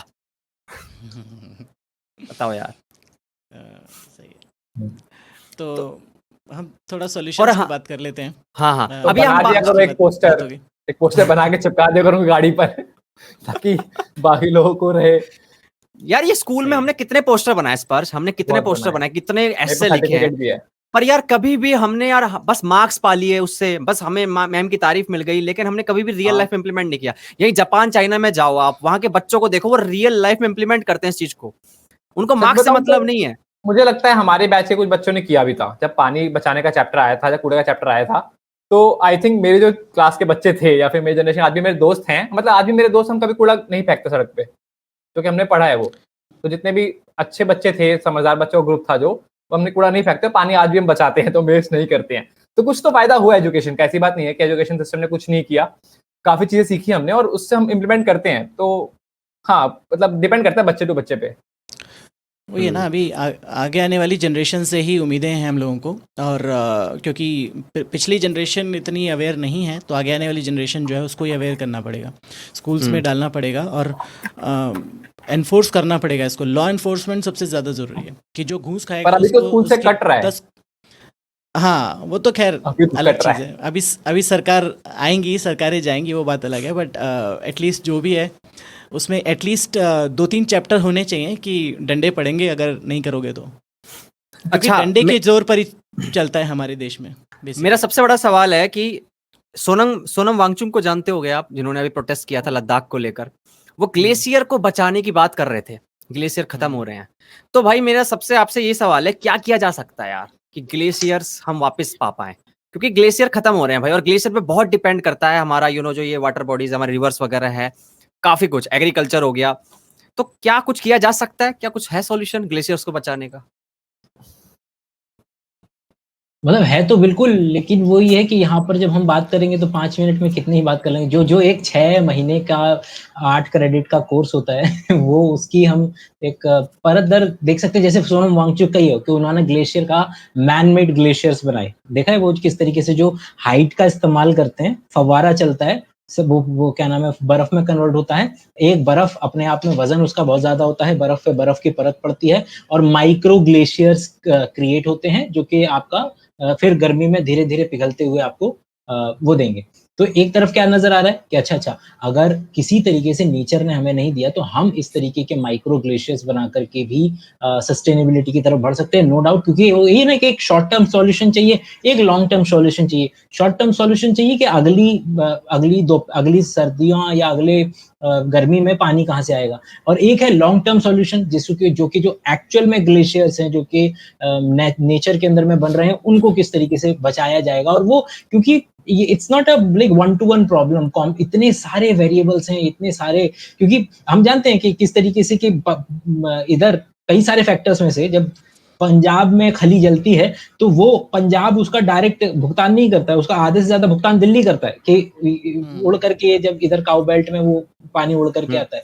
तो वही है कि चीजें आर सो कॉम्प्लेक्स कि इस जगह बैठ करके 2 घंटे के या 1 घंटे के वीडियो में बस हम इट्स अ कोशिश शुरुआत की गई है, ऐसी कोशिशें और हों।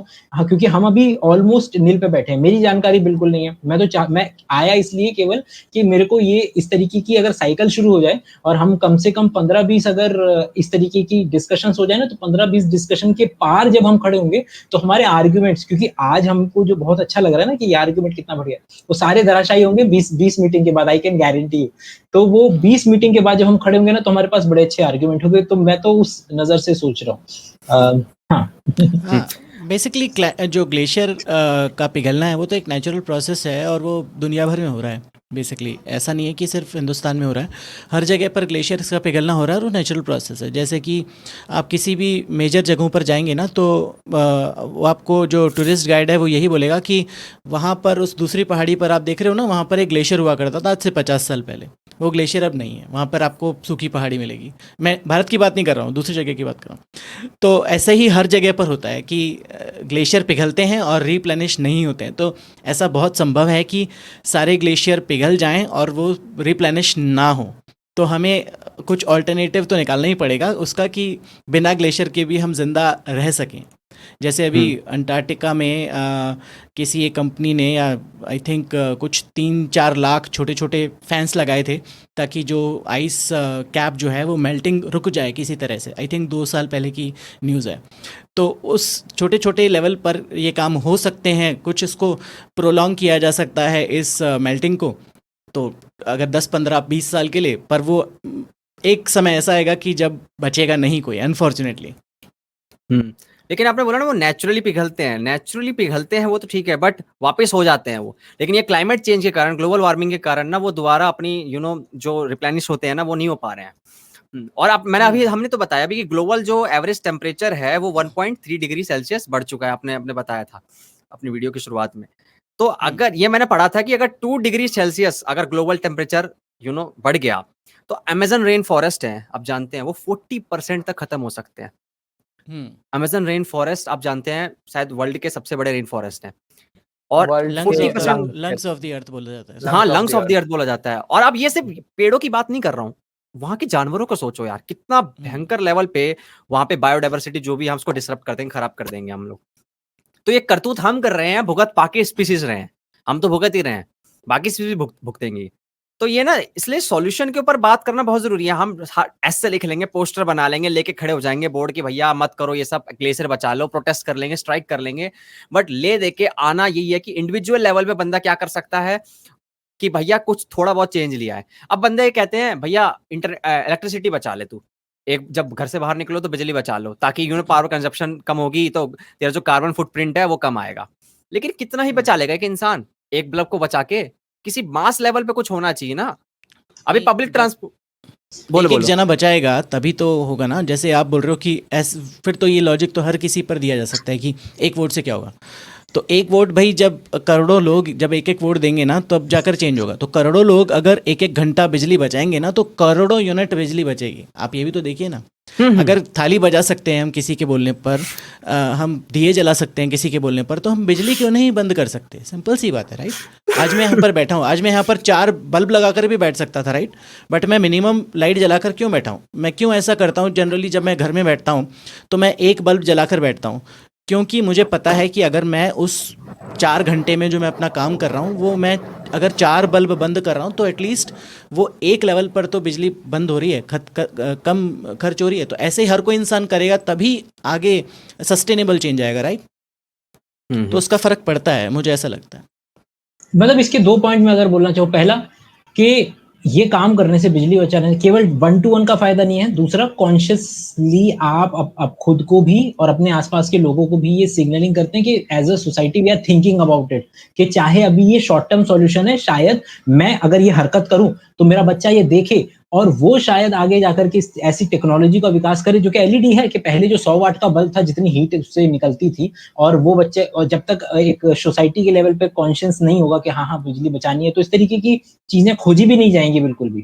तो वो जो खोजना है, ये सोसाइटी में भी इन्फ्यूज होगा धीरे धीरे, कि जैसे एक पेड़ लगाना है, वो केवल एक CO2 के लिए नहीं है। आप अपने घर के बच्चों में करुणा का भाव, 10 तरीके की चीजें, कि साइंस बेसिक के किसी के प्रति अपब्रिंगिंग के किस तरीके से किसी को रखा जाता है संजो करके, कितनी सारी चीजें इनडायरेक्टली उसके जरिए सिखा पाते हैं। तो केवल इसमें 1 to 1 का तो फायदा है ही, और भी लॉन्ग टर्म पे और पैसिवली जो चीजें इन्फ्यूज होंगी हमारे अंदर में, उसका भी फायदा है। मैं सिर्फ ये बोल रहा हूँ कि एक तो पर्सनल लेवल पर हो ही गया कि जो anthropogenic global heating individual level पर कैसे कम कर सकते हैं, बिजली बचाकर या पानी को कम से कम यूज़ करके। दूसरा सबसे बड़ा है मास लेवल पर जो कर सकते हैं, वो है cleaner sources of energy and matter. कि जब पहले आप पेट्रोकेमिकल से जो प्लास्टिक यूज़ कर रहे हैं, स्पेशली सिंगल यूज़ प्लास्टिक, क्योंकि प्लास्टिक यूज़ तो बंद नहीं हो सकता, पर जो प्लास्टिक मैं कम से कम 5-6 साल चला रहा हूँ वो प्लास्टिक ठीक है, पर जो सिंगल यूज़ प्लास्टिक है उसको डेफिनेटली बंद होना चाहिए ग्लोबल लेवल पर, जो कि नहीं है। हर जगह पर सिंगल यूज़ प्लास्टिक धड़ल्ले से चल रहा है। या फिर पेट्रोकेमिकल है, पेट्रोकेमिकल की कितनी सारी चीज़ें जो हैं वो अपना इतना ज़बरदस्त कार्बन फुटप्रिंट छोड़कर जाती हैं कि उससे हम उबर नहीं पाते सालों सालों तक। तो वो चीज़ एक ऐसी हो गई कि ऐसी चीज़ें बनाई जाएं जो डिग्रेड हो जाएं कुछ ही सालों में। जैसे बेसिकली अगर एक टूथब्रश को यूज़ कर रहा है, तो आज एक बहुत ही सिंपल फैक्ट है कि जिस इंसान ने पहला टूथब्रश यूज़ किया पहली बार, वो टूथब्रश अभी तक इस दुनिया में है, क्योंकि वो डिग्रेड नहीं हुआ। तो ऐसा अगर कोई टेक्नोलॉजी हम करें कि भाई हर चीज़ जो भी सिंगल यूज़ हो या डबल यूज़ हो या ट्रिपल यूज़, जो भी हर तरह का प्लास्टिक हम बायोडिग्रेडेबल प्लास्टिक से ही बनाएं, एक शुरुआत। या पेट्रोकेमिकल का यूज़ कम से कम कर दें। डीजल का यूज़ सबसे ज़रूरी है कि कम से कम कर दें, क्योंकि डीजल जितना ज़्यादा बड़ा कार्बन फुटप्रिंट छोड़ता है, वो कोई और पेट्रोकेमिकल प्रोडक्ट नहीं छोड़ता। तो ये सब छोटे छोटे चेंजेस जब किए जाएंगे तो शायद ज़्यादा बेहतर होगा। सीमेंट का यूज़, रवि भाई सॉरी, सीमेंट का यूज़ की सस्टेनेबल हाउसिंग की सीमेंट का यूज़ कम से कम किया जाए, क्योंकि सीमेंट जो बनता है वो एनवायरनमेंट को तबाह व बर्बाद करने में सबसे ज़्यादा भूमिका निभाता है। पानी जितना यूज़ होता है सीमेंट को बनाने में, सीमेंट को यूज़ करने में, तो that's one of the other things.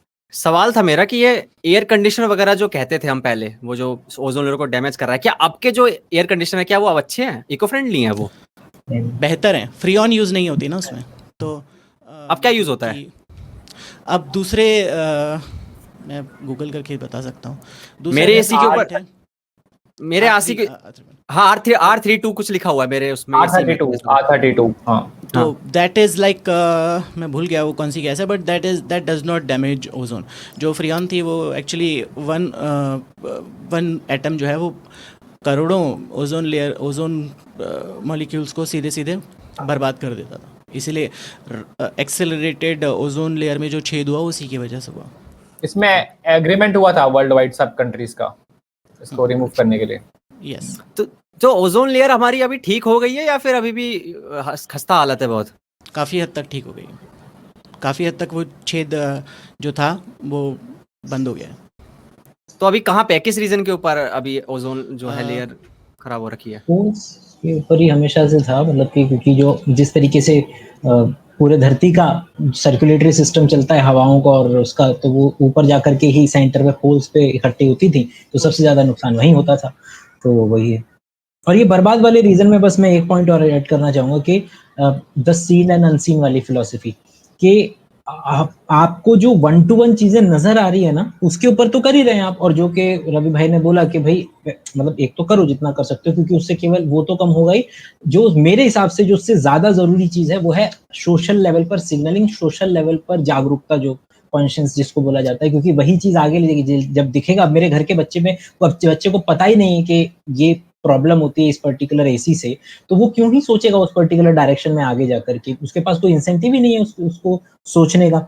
दूसरा के सीन और अनसीन वाले इफेक्ट के अंदर में मैं ये बात कह रहा था कि आप एक बच्चा है जो कि किसी मुर्गे की मौत नहीं देख सकता, 1-to-1 पे मुर्गे की मौत नहीं देख सकता। कहीं तो मैंने ये आइडिया सुना था, ऑब्वियसली सारे आइडिया सुने ही होते हैं, तो लेकिन वो एक ख्वाब रखता है BMW का और एक आलीशान घर का, जिसमें बहुत ज्यादा मात्रा में आपका सीमेंट और कंक्रीट का इस्तेमाल किया जाना है। और वो गाड़ी जो कि BMW की गाड़ी है, उसको लगता है कि मैं बड़ा ही मतलब कॉन्शियस बंदा हूं, मतलब कि मेरे में बड़ी ही करुणा बहुत है, मैं किसी का नुकसान नहीं देख सकता। लेकिन वो अगर ध्यान दे, जिंदगी खत्म होगी, उन दोनों का बिल निकलेगा, तो एक गांव का बच्चा जिसने अपनी जिंदगी में 50 मुर्गे खाए हैं, एज कंपेयर टू ये पर्टिकुलर बच्चा जिसका जब बिल बनेगा तो पता चलेगा कि इसकी वजह से कितने ज्यादा एरिया का नुकसान हुआ, कितना ज्यादा CO2 निकला, उसकी वजह से इनडायरेक्टली कितने लोग मरे हैं। द अनसीन इफेक्ट, बस्तिया करके एक इकोनॉमिस्ट थे, उनकी ये लाइन है, the seen and the unseen effect. तो एक तो वो चीजें हैं जो हमें 1-to-1 नजर आ रही है तुरंत, लेकिन वही कि जो चीजें हमें नहीं नजर आ रही है, इनडायरेक्टली हम उससे बड़ा नुकसान कर रहे हैं। वो बड़ा घर का ख्वाब तुम्हारा, जो इनडायरेक्टली तुमने मुर्गे मारे या जानवर मारे। और हम जानते हैं कि जगहों का नुकसान, मतलब जंगल का नुकसान नंबर 1 रीजन है जो स्पीशीज के खत्म होने का, कि जो हम जंगल मतलब कि जो डिफॉरेस्टेशन और ये सब जब हम करते हैं तो कितने ज्यादा लोग मरते हैं। इसका एक और एग्जांपल मैं देता हूँ कि लोग अक्सर वेजिटेरियन को लेकर के लोगों को लगता है कि नहीं नहीं हम तो नहीं मार रहे हैं, लेकिन ये देखिए, मतलब सोचने का तरीका है, तर्क दोनों तरफ से मौजूद है कि किस तरीके से जब आप किसी एरिया में पूरे जंगल को काट देते हैं, वहां पर जितने चूहे हैं उन सबको मारना पड़ेगा, वरना आपकी फसल वहां पे उग नहीं सकती, वो सारे चूहे मारे जाने पड़ेंगे। वहां पर जितना पेस्टिसाइड का इस्तेमाल करेंगे, आपको केवल एक ही फसल उगानी है वहां पे जितना पहले से बायोडाइवर्सिटी थी वो सारी बायोडाइवर्सिटी खत्म करनी पड़ेगी, तब जाकर के आपके घर में वो गेहूं आएगा। तो चीजें इतनी सिंपल है नहीं, उनके कुछ सीन इफेक्ट होते हैं कि 1-to-1 सीन देख लिया कि मैं अभी दिख रहा है मुझे कि नहीं मैंने तो बत्ती बचा ली, लेकिन वहीं आप इसका ख्वाब रखते हैं कि बाहर जो है BMW में घूम रहे हैं और तो आपका जब जिंदगी का जब निकलेगी ना पूरे 50 साल का जब आपका बिल फटेगा, तो फिर उसमें सीन वाली चीजें भी काउंट होंगी और अनसीन वाली चीजें भी काउंट होंगी। और air travel Air travel actually contributes to a lot of like huge carbon footprint, especially जो प्राइवेट जेट में जो घूम रहे हैं दुनिया के सबसे अमीर लोग, वो सब एक एक जना पूरा प्लेन लेकर चल रहा है, वो भी बहुत बड़ी चीज़ है। तो पर और अभी एक और टेलर चीज़ स्विफ्ट ने रिकॉर्ड बनाया था, हाँ, most number of private flights उसके वर्ल्ड टूर के लिए। और वही तो लोग एडवोकेट करेंगे फिर बाद में कि भाई हाँ एक और चीज़ बोलना चाहूँगा कि जैसे इंडस्ट्रियल लेवल पर जो भी नई इंडस्ट्री बनती है, आई डोंट नो अगर जो क्या हमारे देश में या ग्लोबली क्या कानून है, तो बेसिकली क्या होता है कि जब भी कोई इंडस्ट्री बनाई जाती है, कोई भी प्रोडक्ट बनाया जाता है, उसमें एक टेक्नो इकोनॉमिकल एनालिसिस होता है कि कोई भी प्रोडक्ट बनाया जाएगा तो वो उसकी टेक्नोलॉजी या उसका इकोनॉमिक्स सही है कि नहीं। उसी के साथ एक और एनालिसिस होता है एनवायरमेंटल इम्पैक्ट स्टडीज़, जो कि अगेन बाहर के देशों का एग्जांपल मैं बार बार दे रहा हूँ, पर बाहर के देशों में एनवायरमेंटल इम्पैक्ट स्टडीज़ की एक जो मोटी सी रिपोर्ट है वो प्रेजेंट करना बहुत ज़रूरी है, और वो जेन्युइन रिपोर्ट होती है कि जो प्रोडक्ट मैं बना रहा हूँ, भले ही खतरनाक से खतरनाक प्रोडक्ट हो, उसका एनवायरनमेंट पर क्या इफ़ेक्ट पड़ रहा है और उसको कैसे मिटिगेट किया जाएगा। तो यही सेम चीज़ हमारे यहाँ पर भी लागू होनी चाहिए, एनफोर्स होनी चाहिए। कुल मिलाकर वही एनफोर्समेंट की बात आ जाती है कि एनवायरमेंटल इम्पैक्ट किसी चीज़ का कितना पड़ रहा है, भले इसको मिटिगेट ना किया जा सके एक बार को, बट एटलीस्ट पता लगे कि जो आपके घर में ये प्रोडक्ट आ रहा है उससे इतने एनवायरनमेंट पर इम्पैक्ट पड़ रहा है, और उसको बड़े बड़े शब्दों में उस पर स्टिकर चिपका दिया जाए, जैसे सिगरेट पर होता है ना, सिगरेट के पैकेट पे, कि मेरे प्रोडक्ट से इतना 5 ट्रीज कट रहे हैं या आपकी ज़िंदगी 15 मिनट कम हो रही है। तो समथिंग लाइक दैट, तो लोगों को थोड़ी अवेयरनेस होगी कि हाँ यार इससे एनवायरनमेंट पे इम्पैक्ट हो रहा है, कम यूज़ करेंगे। पता है मैं हंस क्यों रहा था, एक एग्जांपल है कि दिल्ली मेट्रो में जब भी आप अगर उससे लेंगे ना, क्या नाम है, क्यूआर टिकट से, अगर मोबाइल वाला अगर क्यूआर टिकट लेते हैं तो उसमें वो हमेशा दिखाता है कि आपने इतना जो है वो सेव किया है। तो बस एग्जांपल है कि कहां पे इस्तेमाल हो रहा है। अभी जब ये संस्था की आप बात कर रहे थे ना कि ये सब बताते तो मेरे को हंसी इसलिए आ रही थी कि यार हम एनवायरनमेंट की बात कर रहे हैं, हमारे मसालों के अंदर क्या क्या ऐड कर दिया जाता है। एफएसएसएआई वगैरह जो है ये सो रही थी जब हमारे मसालों के अंदर ऐसी चीजें डाली थी, ऐसे पेस्टिसाइड्स वगैरह, पता नहीं कौन से केमिकल्स वगैरह मिले जो क्या कार्सिनोजेनिक है। जब एफएसएसएआई, जब हमारे खाने तक में इतनी बड़ी प्रॉब्लम, हाँ हमारी जो खाने तक में ऐसी ऐसी चीजें आ रही हैं, तो यार तब बहुत दूर की बात है ये सब चीजें यार, ऐसी हमें एक्सपेक्टेशन रखना। तो अब आप देखो ना, पूरे पॉडकास्ट में हम क्या बोल रहे हैं, हम पूरे पॉडकास्ट में एक बात कर रहे हैं इधर की, फिर एक बात कर रहे हैं हमारी, फिर एक बात करें इधर की, फिर एक बात करें हमारी। तो आपको पता चल गया ना कि क्या स्टेट है हमारे देश में, कितने लोअर लेवल पर हम हैं एनवायरमेंटल प्रोटेक्शन के मामले में, कि क्या क्या किया जा सकता है। हमें इस पॉडकास्ट में 4 लोगों को बैठकर पता है कि क्या क्या किया जा सकता है, बट कितने लोग करेंगे उसको, किसी को फ़र्क पड़ता है कि नहीं। तो वही चीज़ है कि पता हम सबको हो सबसे पहली बात, और उसके लिए हम क्या कर सकते हैं इंडिविजुअल लेवल पर, वो सबसे बड़ी बात है। क्या एनफोर्स करने वाले लोग क्या सो रहे हैं कि वो इतनी छोटी छोटी चीज़ों को एनफोर्स नहीं कर पा रहे हैं, तो वो सबसे बड़ी हास्यास्पद बात है इसमें। I think late stage capitalism का यही तब होता है कि जब कैपिटलिज्म इतना आ जाता है तो इंसान की लाइफ की वैल्यू नहीं रहती है। तो ऑफ कोर्स एफएसआई ने लिमिट 10 गुना बढ़ा दी, क्योंकि ताकि मसाले बैन ना करने पड़े, तो लिमिट बढ़ा दी। तो कंपनियां से पैसा कुछ, तो वही बात है, तो उनको ह्यूमन लाइफ की वैल्यू नहीं है, कंपनी के पैसों की वैल्यू है। तो ये तो कैपिटलिज्म वाली डिबेट हो जाएगी।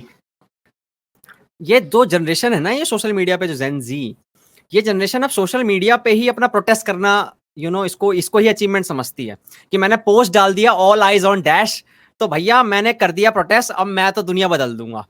कोई प्रैक्टिकल चीज नहीं करनी है। अभी हम लोग देख, अब आप लोग बोलेंगे तुम भी तो बात ही कर रहे हो, बस हम बात क्यों कर रहे हैं, क्योंकि यार मेरा ये मानना है कि अगर आपके पास रीच है ना इंटरनेट पे, चाहे आपके पास 1000 लोगों की रीच भी क्यों ना हो, आप अगर उस पर बात कर रहे हैं और लोगों तक ये मैसेज तक जा रहा है कि हाँ भाई सीरियस सिचुएशन है।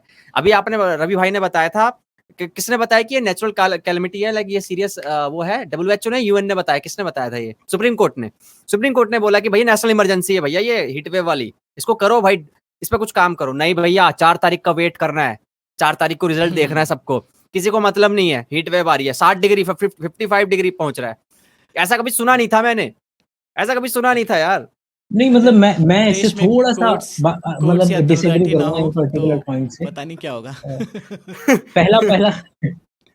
पहला पॉइंट कि ये हमेशा की कहानी है कि ऊपर वाला एक ऊपर वाली जनरेशन अपने नीचे वाली जनरेशन को they tend to look down upon them, but हमेशा दे आर गुड, ये ऐसा मेरा मानना है, दे आर ऑलवेज गुड।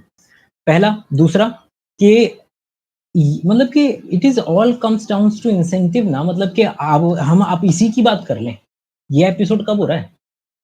जब 4 दिन पहले 52 चला गया, हर तरफ न्यूज आ गई, तो चलो हमारे क्या इंसेंटिव है कि चलो इस एक particular incentive, I am not saying कि तुम्हारा इंसेंटिव हो सकता है, मैं अपने लिए बोलता हूँ कि क्या है कि भैया चार जगह न्यूज चल रही है, इसके ऊपर बात करेंगे ना तो थोड़ा सा मतलब करंट टॉपिक है तो यार थोड़ी सी रीच बढ़िया आएगी यार, करते हैं। हर एक चीज बॉइल्स डाउन टू इंसेंटिव। हाँ, और ये इसको इसी सेम इंसेंटिव कोई नेगेटिव कॉनोटेशन में बात नहीं कर रहा हूं मैं, ये सेम इंसेंटिव का फिनोमेना पॉजिटिव कॉनोटेशंस में भी इस्तेमाल किया जा सकता है कि ठीक है अभी बोल रहे हैं, अलग टाइम पे बोलेंगे, जब इतने सारे लोग चिल्लाएंगे तो फिर ये जो भी नेता लोग हैं उनको पता चलेगा कि यार वोट बैंक तो आ रहा है, ये जेनजी वो करते रहते हैं पेड़ बचाओ, अगर इनका वोट चाहिए तो यार करना पड़ेगा, कुछ करके दिखाना पड़ेगा, तो वो चाहे कुछ भी शुरुआत क्यों ना हो वो शुरुआत होगी। तो मेरे को तो इंसेंटिव मेरी लाइफ में इतना ज्यादा सेंटर में है कि गरियाने को तो हर बंदा दूसरे पे गरिया ही रहा है, लेकिन अगर हम उस पर्टिकुलर एटमॉस्फेयर में इंसेंटिव इस तरीके से, क्योंकि कोई कहने से नहीं कर रहा, जैसे अभी हमने बात की ना कि कोई गाड़ी इसलिए नहीं खरीदने वाला है बैटरी वाली कि उसको ब्रह्म ज्ञान की प्राप्ति हो गई है, वो जिस दिन उसको पता चलेगा भाई ये सस्ती पड़ रही है, इसका इकोनॉमी बढ़िया आ रहा है, लोग भाग भाग के खरीदेंगे क्योंकि वो इंसेंटिव है उस पर्टिकुलर व्यक्ति के लिए। उसी तरीके से यहाँ पर भी इंसेंटिव उसी तरीके से मैटर करता है, मतलब थोड़ा सा कॉन्ट्ररी भी है, बट आपने वाली बुक पढ़ी है फ्रीकोनॉमिक्स? हाँ, फ्रीकोनॉमिक्स वो रखी। हाँ, वो इंसेंटिव के ऊपर बहुत बात करती है वो किताब, मुझे बहुत अच्छे आइडियाज लगते हैं जो आपने बोला, रिलेट कर पाया उससे कि इंसान को जिसको अपना फायदा दिखता है तो वो कर लेता है, और सेल्फलेस थिंकिंग होना बहुत रेयर है। और मैं कह रहा हूँ कि सेल्फिश होना बहुत अच्छा है। सेल्फिश टर्म हमेशा से ना नेगेटिव कॉनोटेशन में इस्तेमाल किया जाता है, लेकिन मेरे को एक बात बता दो जो कि सेल्फिश है, क्योंकि अगर मैं ये भी कह रहा हूँ ना कि एटमॉस्फेयर बने तो मैं मेरी बेटी अगली सांस ले पाए, ये मेरा पर्सनल एजेंडा है उसके अंदर में कि मैं चाह रहा हूँ, तो सेल्फिशनेस तो बहुत अच्छी चीज है, जस्ट एक्सेप्टेड कि हाँ भाई मेरे लिए ये इंसेंटिव है, ये इसके लिए मैं सेल्फिश हूँ, इसके लिए मैं काम कर रहा हूँ। और आई थिंक जेन जी काफी काम कर रही है, अपने जनरेशन की बात करें, जेन जी से हूं मैं, तो हम लोग काफी कंट्रीब्यूट करते हैं एनजीओज वगैरह में। मेरी जनरेशन के बच्चों ने कॉलेज में काफी एनजीओज में काफी चीजें, मतलब सोशल वगैरह बहुत देखा है मैंने कि जनरेशन कर रही है, चाहे प्लांट ड्राइव हो या फिर फूड डोनेशन हो, कुछ भी हो, तो मुझे लगता है कि हाँ जेन जी अवेयर तो है और वो काम भी करना चाहती है। जावेद अख्तर को एक बड़ा इंटरेस्टिंग, मैं हमेशा यूज करता हूँ ये वाला कि पति जो है वो दाल बोलता है खाता है पत्नी की हाथ की, और पत्नी को बोलता है पत्नी तुमने दाल तो ठीक बनाई है लेकिन जो है तुम्हारे हाथों में माँ वाली बात नहीं है, और ये बात हर पति अपनी पत्नी को कह रहा है। अगर यही बात है तो फिर पिछले 1000 सालों से भारत के अंदर में जो दाल का स्वाद का जो स्तर है वो नीचे गिरता जा रहा है, क्योंकि हर बार पत्नी अच्छा नहीं बना पा रही है अपनी माँ से, उसकी माँ से बेसिकली। लेकिन क्या ये सच्चाई है? नहीं।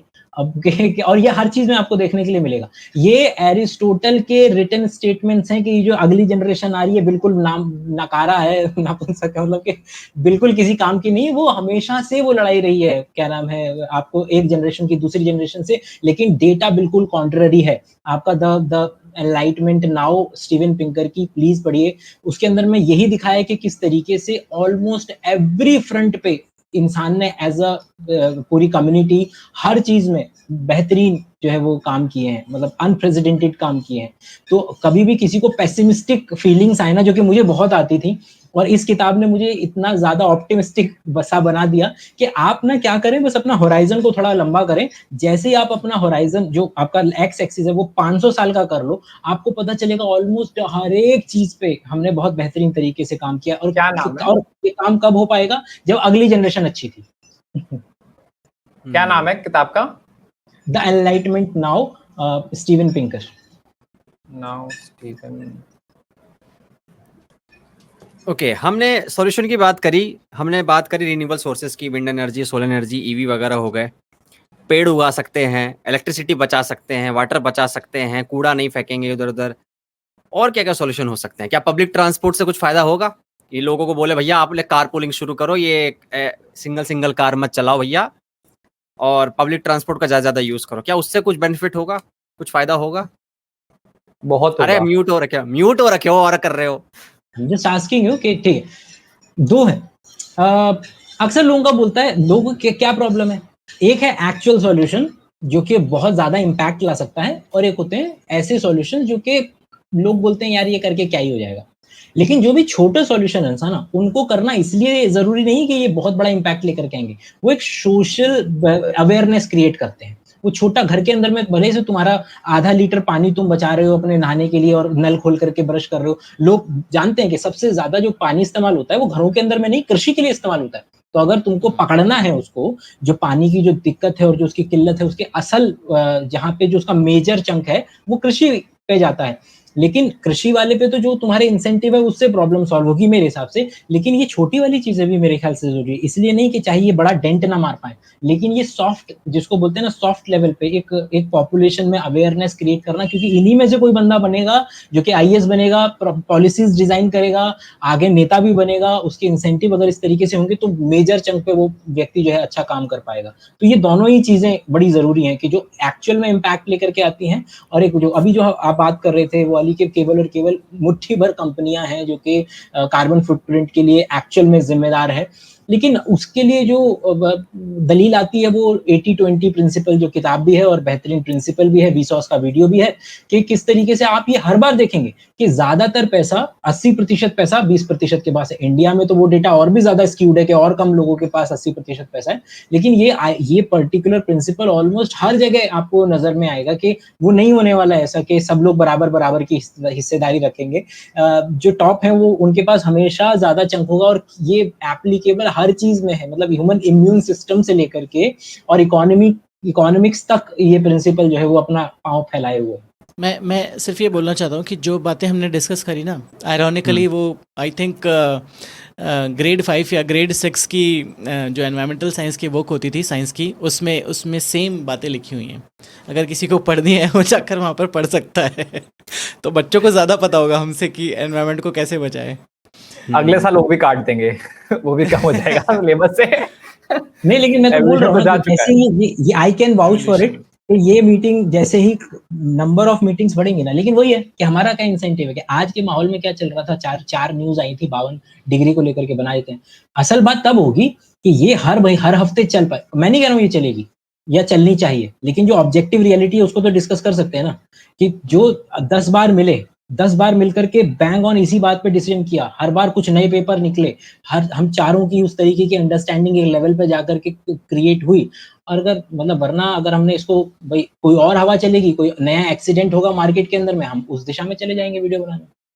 नहीं, रवि भाई के चैनल पे करेंगे, रवि भाई अगर बुलाएंगे तो आ जाएंगे भाई, है ना भाई? बिल्कुल आ जाइए, बिल्कुल आ जाइए। ठीक है। और पता ये नहीं, मैं तो कहता हूँ कि जो कहीं डिस्कस नहीं होता ना, देखो यार मैं मानता हूँ कि हमारा जो चैनल है वो अच्छी बात है, मैं देखता रहता हूँ सबका कंटेंट, डिबंक करते रहते हैं हम लोग सूडो साइंस वगैरह, मैंने शुरुआत में यही बोला था, सब कुछ ठीक है, बट बहुत सारे ऐसे मुद्दे हैं जिन पे ध्यान देना जरूरी है। अभी मैं मेंटल हेल्थ के ऊपर बात करना शुरू कर दूं, अंकित भाई बोलेंगे इसमें भी इंसेंटिव है तेरा, अभी तूने मेंटल हेल्थ के बारे में कहीं पढ़ लिया होगा। सेंटर पॉइंट में है लाइफ के यार, मतलब कि देखिए ना कि क्या है इसमें बुराई क्या है? हाँ, इसमें बुराई नहीं है, कोई काम नहीं होता यार। मैं तो कंटेंट क्रिएटर हूँ ना। आप सुबह बिस्तर से भी नहीं उठोगे अगर आपके पास इंसेंटिव ना हो तो उसमें बुराई क्या है? It's a positive. हम सबने अपना चैनल बनाया इंसेंटिव के लिए ना। हाँ, कोई सोशल सर्विस थोड़ी कर रहा है यहाँ पे। वो बिल्कुल इंसेंटिव अवेयरनेस भी हो सकती है, उसमें क्या बुराई है? हाँ, पैसा तो बहुत लेट आता है यूट्यूब बिल्कुल भी नेगेटिव कॉनोटेशन में न लिया जाए। मतलब I am all for being selfishness, I am all for being like in direction to your incentive, no doubt about. तो यार ये बताओ, अब तुम सबसे पूछना चाहूंगा तीनों से, क्या अभी, अरे भैया ब्लर कैसे हो गए, हाँ, अभी क्या आपके पास टाइम है मेंटल हेल्थ के ऊपर बात करने का थोड़ा सा, या फिर नेक्स्ट डिस्कशन में आप छोड़ना चाहेंगे? भैया आप तीनों पे छोड़ता, क्योंकि आप लोगों का टाइम हो रहा है। देखो, रवि भाई का पूछो, क्योंकि रवि भाई को जाना होगा शायद, मेरे को लगता है। भाई मेरा 3 तारीख को पेपर है, एंड सेमेस्टर चल रहे हैं। ये प्लेनेट बचा रहा है, अरे करियर बचा जाके तू। हाँ, तो यहाँ पे मेरा भाई तू प्लेनेट बचा, प्लेनेट रहेगा तो करियर रहेगा, करियर रहा प्लेनेट नहीं रहा तो फिर क्या फायदा। ये देखो भाई, प्लेनेट तो बाद में जाएगा ना, प्लेनेट तो बाद में जाएगा, पहले एग्जाम आएगा। पहले मेरी बैक आ जाएगी और फिर बैक के चक्कर में ना मेरी डिग्री रह जाएगी। फिर ये बोर्ड लेके खड़ा रहेगा हर जगह, सेव एनवायरनमेंट, सेव प्लेनेट। फिर जब बैक आ जाएगी तो यही करता रहूंगा फिर मैं। चलो भाई, अब निकलो एक एक करके सब लोग, बाय बाय। चलो भाई, ध्यान रखो, अपना ध्यान रखो, गर्मी में खूब सारा पानी पियो भाई, बच के रहो, ठीक है। ओके चलो, और एसी मत चलाओ। एसी चल रहा है।